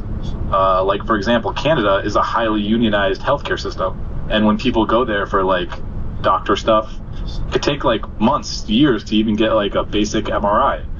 Whereas in the States, depending on where you go for your health services, it can be done pretty quickly. So I guess that's kind of the advantage of it. And additionally, if you actually really think about it, doctors are unionized. There is actually a union behind us. And the truth is, though, that union is called administrators, right? Because if we were unionized, we wouldn't really need administrators, because the purpose of a union is that you have some type of oversight, some type of regulation, some type of standard for your practice that manages your, like you working in the ICU, there's a standard of care that you abide by and checks and balances. So that's essentially what the administrators are. They're like the people that kind of oversee us. And then, where I work, we have this thing called JACO. I'm pretty sure that's like the universal, so Joint Commission. They come by, and it's so funny when they come by because it's like everybody's panicking. They're like, clean the table, keep your coffee away. Like everyone's mad because there's this like kind of fear to it because that accreditation is so important. Because again, it all kind of ties into insurance reimbursement, right? Because if you're not JACO accredited, you won't get that certain reimbursement. And then there's also like, what was that thing called where they have that feedback survey? I forgot what it was called, but it's like if the patients aren't like satisfied with their experience, there's some kind of survey or like staff survey that also affects reimbursement. So anyways, the short answer is it all gets tied down to money, and money kind of caters to efficiency and productivity. Sorry, that was my little rant on that. No, man, I appreciate it. You know, I what you're saying makes total sense, but then at the same time, it's not uniform, right? So the electrical union, the plumber unions, those are all also independent businesses and stuff like that. And you know, I would like to think in a really equitable balance situation, administrators have physicians, specifically physicians, their best interest in mind, both workload and financial reimbursement, but that's not the case either. No. If anything, they kind of behave like insiders on behalf of the payers. It's kind of bizarre, you know. They definitely favor the payers more because that's who's cutting the check to keep the place running. That's true, and I'll also give you another example. For example, if you go to like your doctor right now, and so if you look at like health insurance claims, most people don't realize this, but there's an incentive to certain diagnoses. Like, you know, I was actually just at my dentist yesterday, and he's like, "Oh, do you snore?" or this and that, and I was like, "Oh, like I don't think so." But apparently there's this new like mouth guard. Have you ever heard of those? Those like dental things that like apparently stop snoring. And it's really interesting. He was really kind of like pushing it on me. He's like, "Oh, it's 100% covered by your insurance. It's, you know, it'll improve your sleep." And at least, but I was thinking like, man, it's like, man, and the guy I go see is obviously a private practitioner. But just think about all the diagnoses of people who are going to be carrying around in this country, like carrying that diagnosis of, "Oh, you have obstructive sleep apnea, therefore let me bill your insurance to send you this mouth guard to improve your, you know, sleeping and things."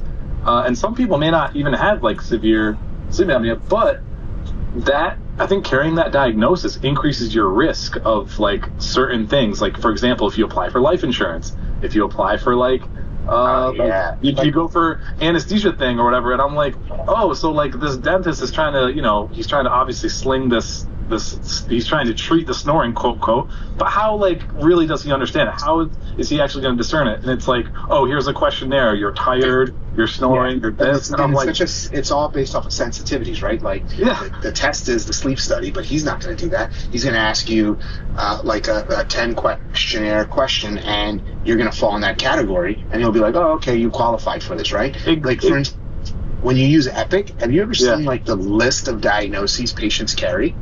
And it's crazy. It's like mind-blowing.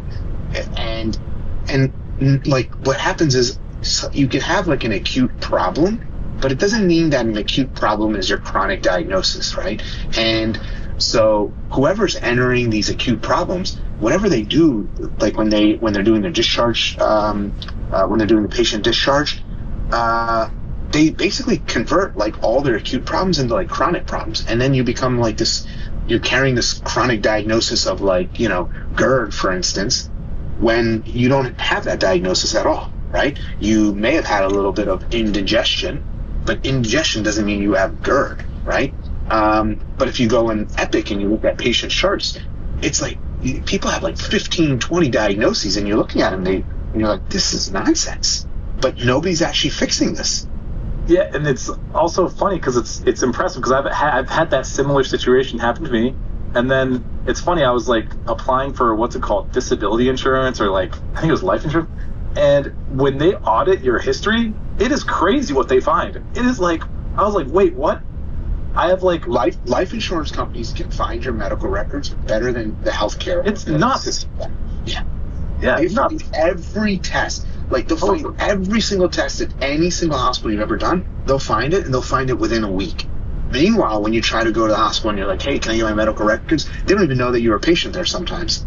It's amazing how quick. I know exactly what you're talking about. I had the same thing happen to me when I went for my disability coverage. They found shit from like, I was like, I don't even remember getting this CAT scan on my sinuses. Like, what?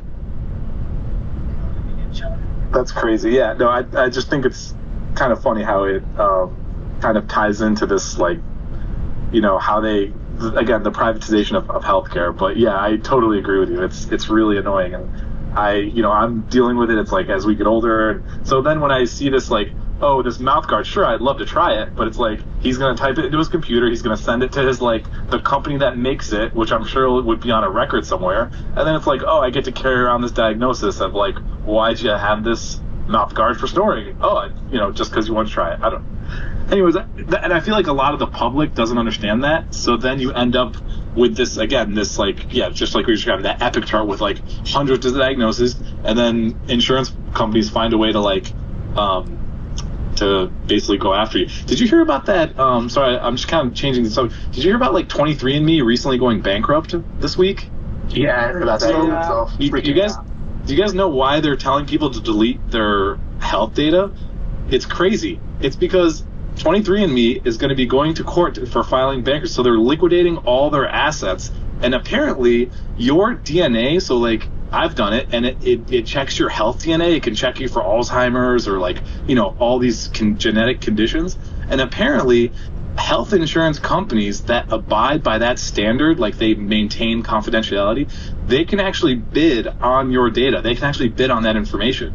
So as part of their liquidation, which is crazy. It's like, oh, let me hand United Healthcare my DNA from like, my ancestry or whatever, and they can take it, and apparently they can supposedly use that in your like appraisal.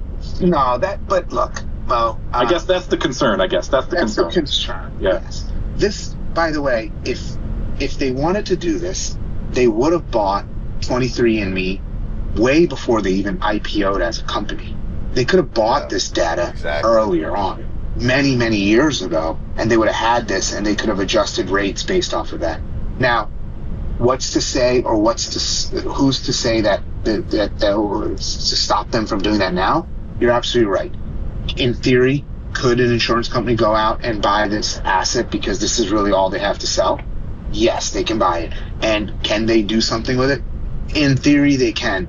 But you and I also know that the data is quite overwhelming, and it's actually quite difficult to really objectively put people in cohorts based off of their quote-unquote DNA that they're not already doing based off of other more easier demographics to get, like race, gender, age, where you grew up, your family ethnicity.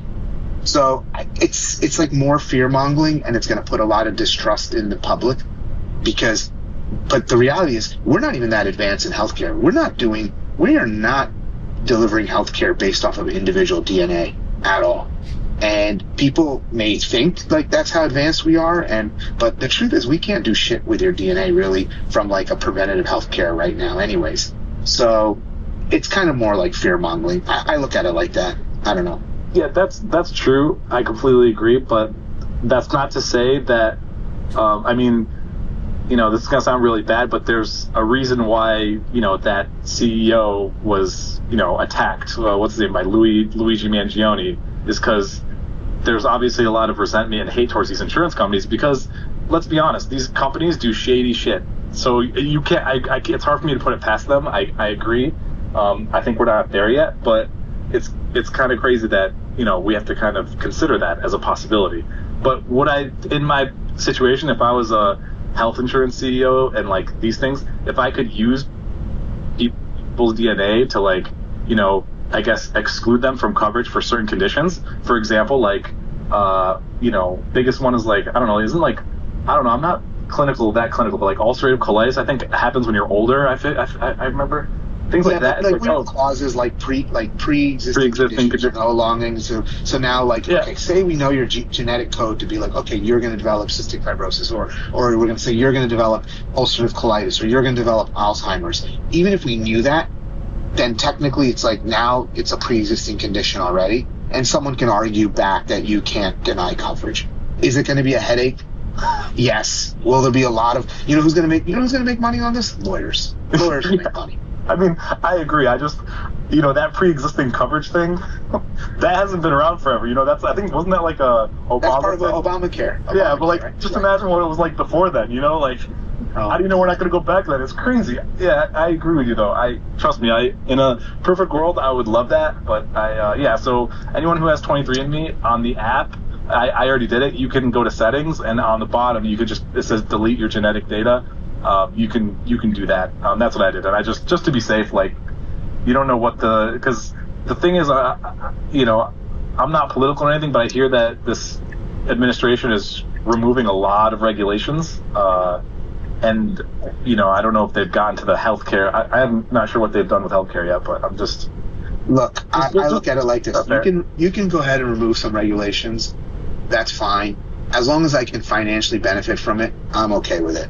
Like, I'll be honest. Because, dude, they already know. Everybody knows your shit. Like, for instance, you're like, delete your information off the app. You're not telling me that this is stored somewhere on some AWS server. Like, even if you delete it from the app, the information is still somewhere else. Like, I think the 23andMe, their contingency is it's encrypted, and I remember reading it was like, no, it has to respect your, like, I mean, I don't know what happens to genetic data, but when I encrypt it, but I know that if you go through the clause, like you sign the consent to delete, it can never be, it can never be accessed again, is my understanding. Unless unless that's a gimmick as well, but that's what it said in the app, so I hope that they have some sort of integrity, otherwise you're right. A lawyer will go after them, and the lawyers will make a lot of money. Yeah. No, but that's interesting that you bring that up, though. And it makes you wonder, this privatization and business of healthcare and then protecting the public. And, you definitely do want to have the perception of privacy, at least. But yeah, they can't do anything with it.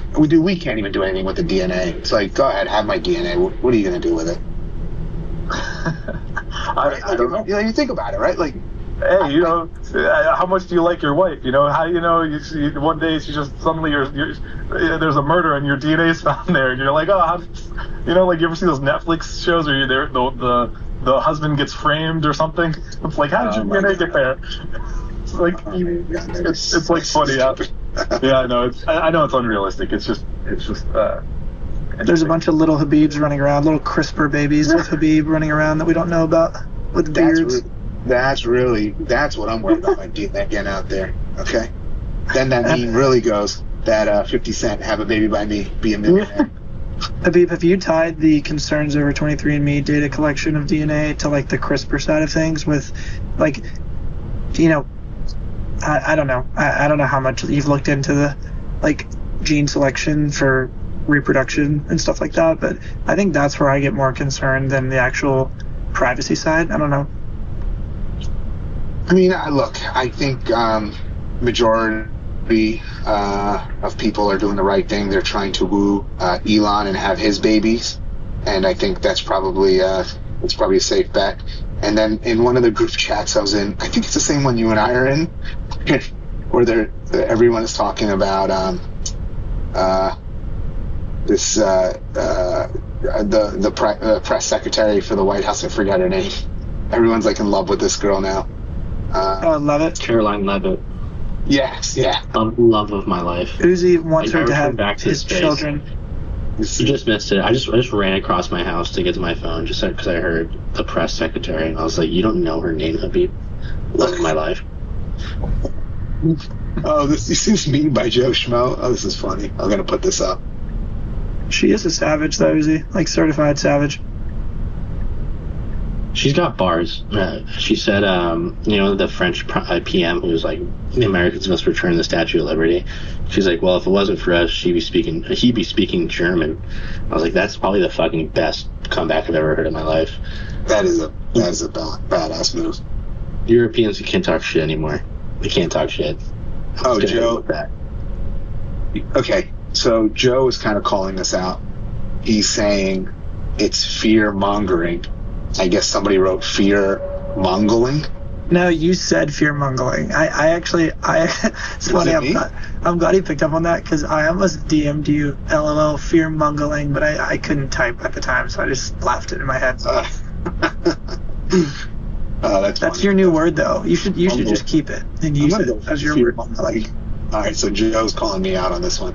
God, I almost feel like I just got called out by I find retards now. All right. That one kind of. Yeah, you didn't defend me that other time. Someone tagged me in that, and I added you, and you didn't defend me. So when it happens, I'm gonna jump on you, man. You're gonna be like, he is a retard.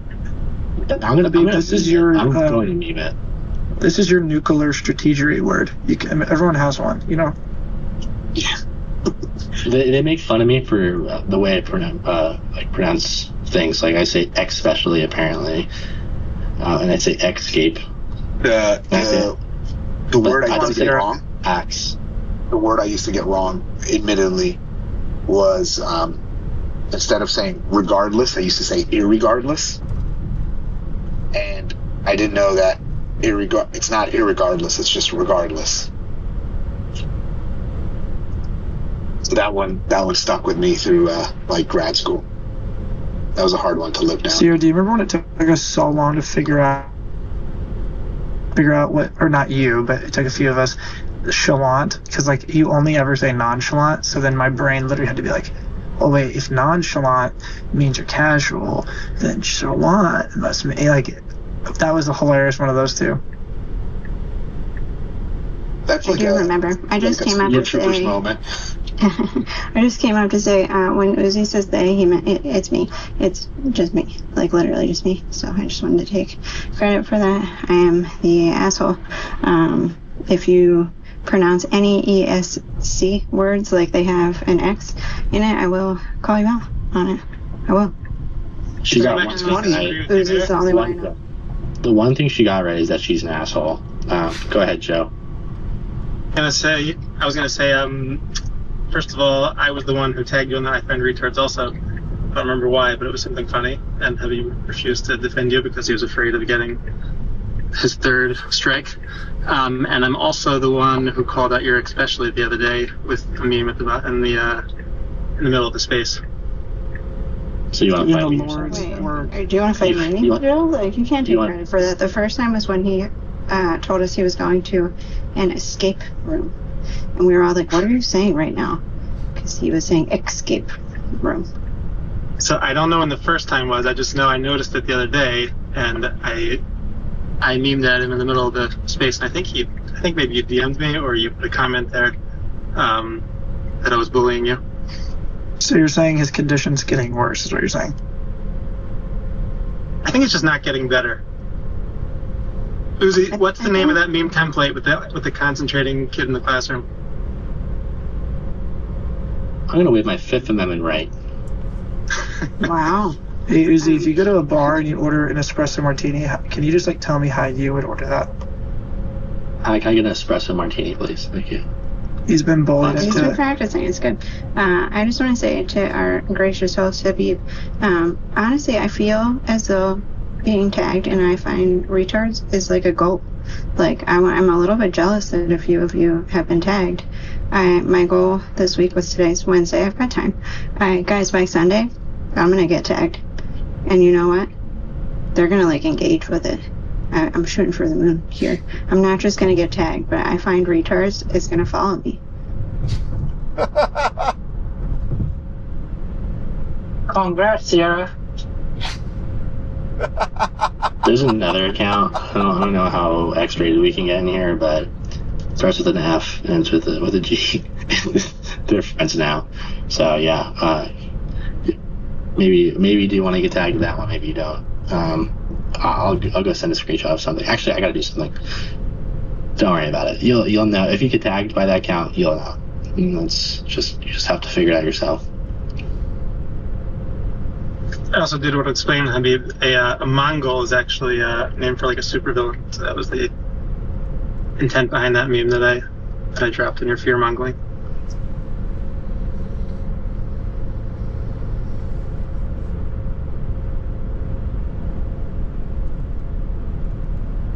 What's the big word JC always uses? Isn't it juxtaposition and accoutrements? Those are your two words. Earlier. Accoutrements.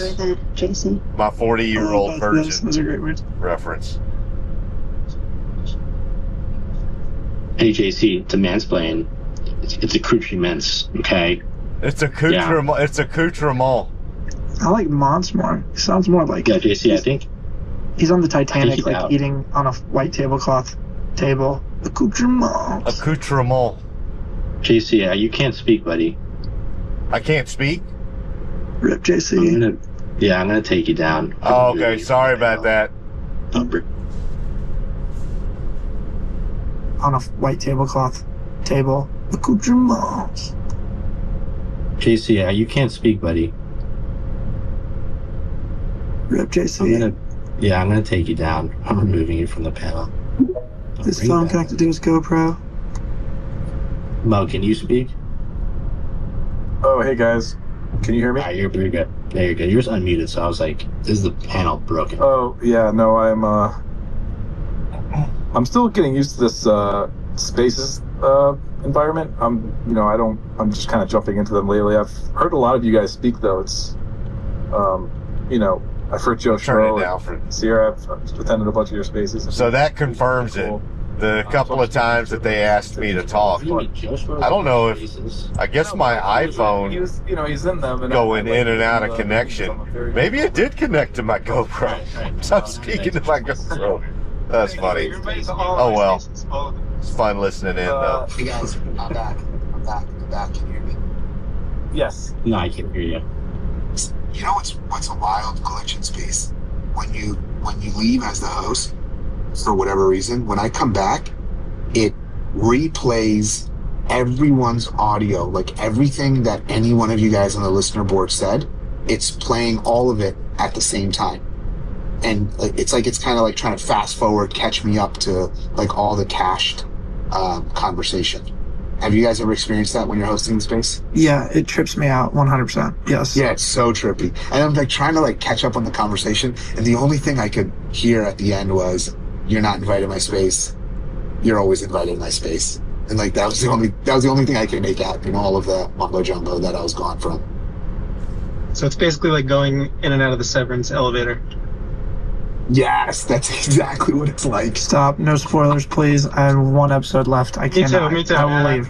I actually regretted bringing that up because I also have one left. Yeah, I find it kind of challenging with the AirPods. Sometimes it gets really choppy and glitchy, and it gets pretty delayed. But that's why when I attend these spaces and I don't say anything, it's because I'm walking around the city and like listening to it in my ear. So it helps in that way. I've had the Meta Ray-Bans for 2 days. I've been using them pretty much solely for spaces, and they're fantastic. I just want them to add a mute interaction on the side where you can mute, unmute, because you still have to hold your phone and like unmute. Because if all the speakers stay off mute, it's just chaos. So. Yeah. Anyways, Habib, it's great catching up with you guys. Love your spaces, and I'll see you at the next one. Mo, I know you got to save some lives. Real quick, I got a question for you. Juan, I know you're in the city. Do you own a Tesla? So I leased Yes, I leased a Tesla. I had a Model 3, and then I'm not going to disclose where I work, but yeah, it was costing me more to park the Tesla than actually own it in Manhattan, which is like, because the parking is ridiculous. Yeah. They don't subsidize you from the medical staff to park? No, absolutely not. Not in New York. And then I had it for 4 years, for the 3-4 year lease. I had the Model 3, and I keep telling myself I'm going to leave New York. I keep telling myself I'm going to go to Jersey. I keep telling myself I'm going to go to Long Island sometimes. Sometimes I'm going to go to Florida. I'm trying to figure out like where I want to kind of plant my feet, so to speak. So I've just been, after my lease ended, I just kind of been waiting till I figure that out. The reason I asked you was because you're in the city. What do you think about this concept of, you probably Uber around and taxi around whenever you need to.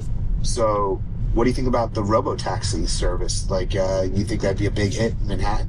Yeah, so I'm actually very, very excited about it. So right now, where I work, I Uber every single day. So to there and back.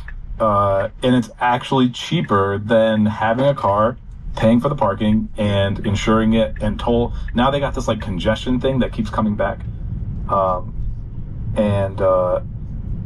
What's it called? So it keeps like becoming an issue. So it's much cheaper to actually just Uber for me.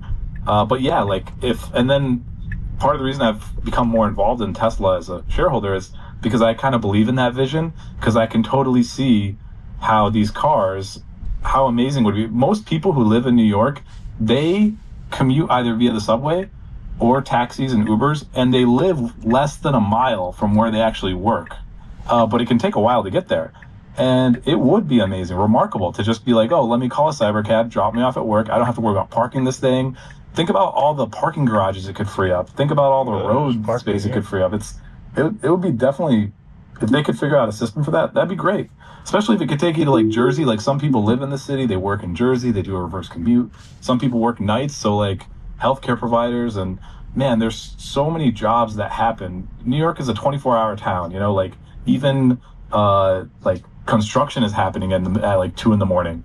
But these people probably are like very sleep deprived in the morning, and it's probably a reason why there's all these crazy accidents. So I'm sure it would be super beneficial in that way.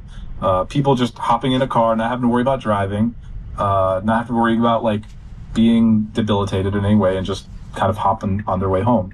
So yeah, there's like so many, I guess, directions I could see it improving. Did you find your Model 3 was a little big at times in the city?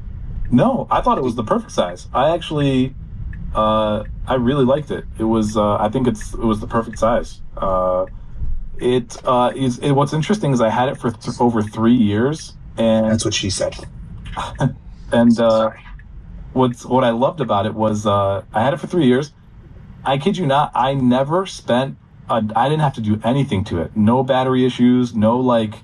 I didn't even change the tires, the brakes, and that's why I was like, wow, this is so cheap to own, and it really annoyed me that the parking was so expensive. But yeah, it's like a really good car, surprisingly, especially for New York City winters, salted roads, the potholes. I remember those. Like I was like, so yeah, it's a pretty durable, resilient vehicle.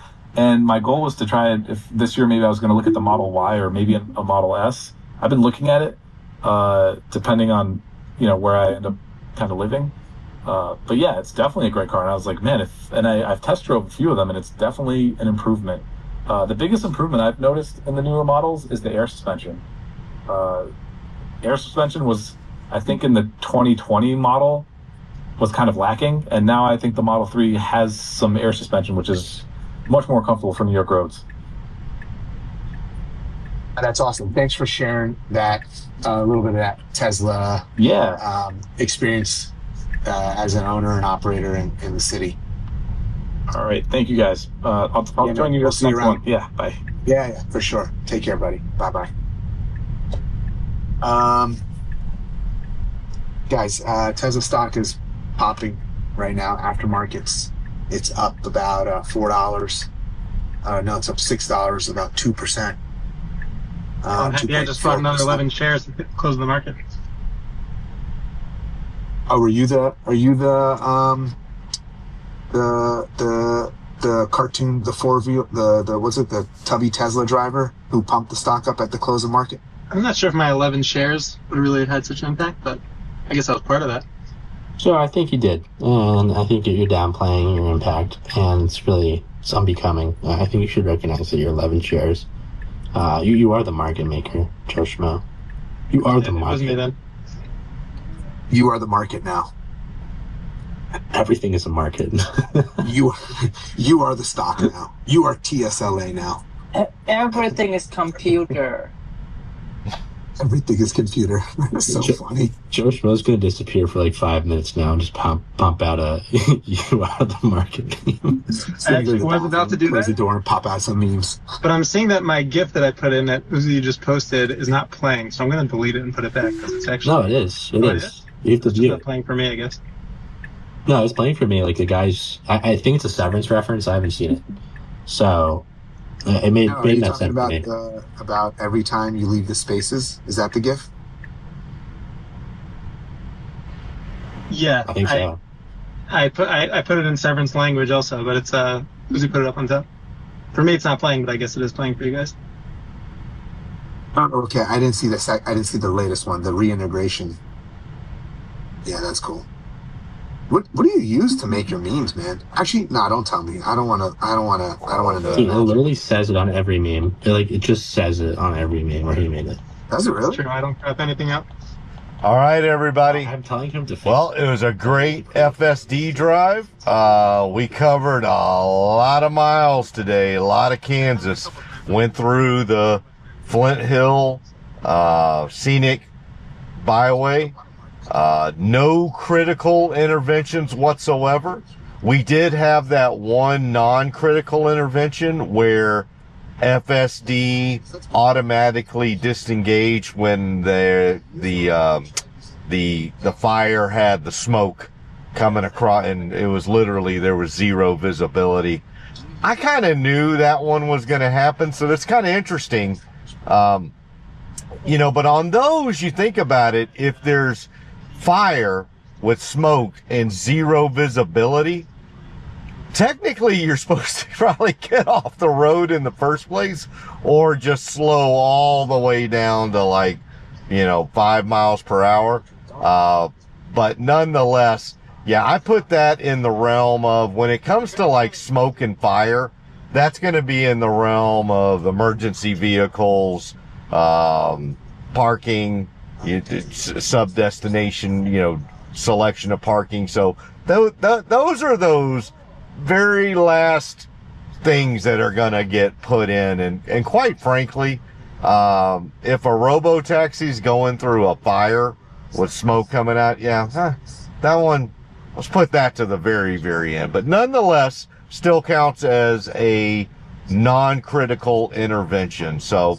still got the tally going on the non-critical interventions. All right, everybody. Well, I hope everybody's having a great week. I will get this downloaded and uploaded. Obviously, probably going to take me a little while. But beautiful out there in the prairie land of central Kansas. Love all of y'all, and I will talk to y'all again soon. Bye-bye.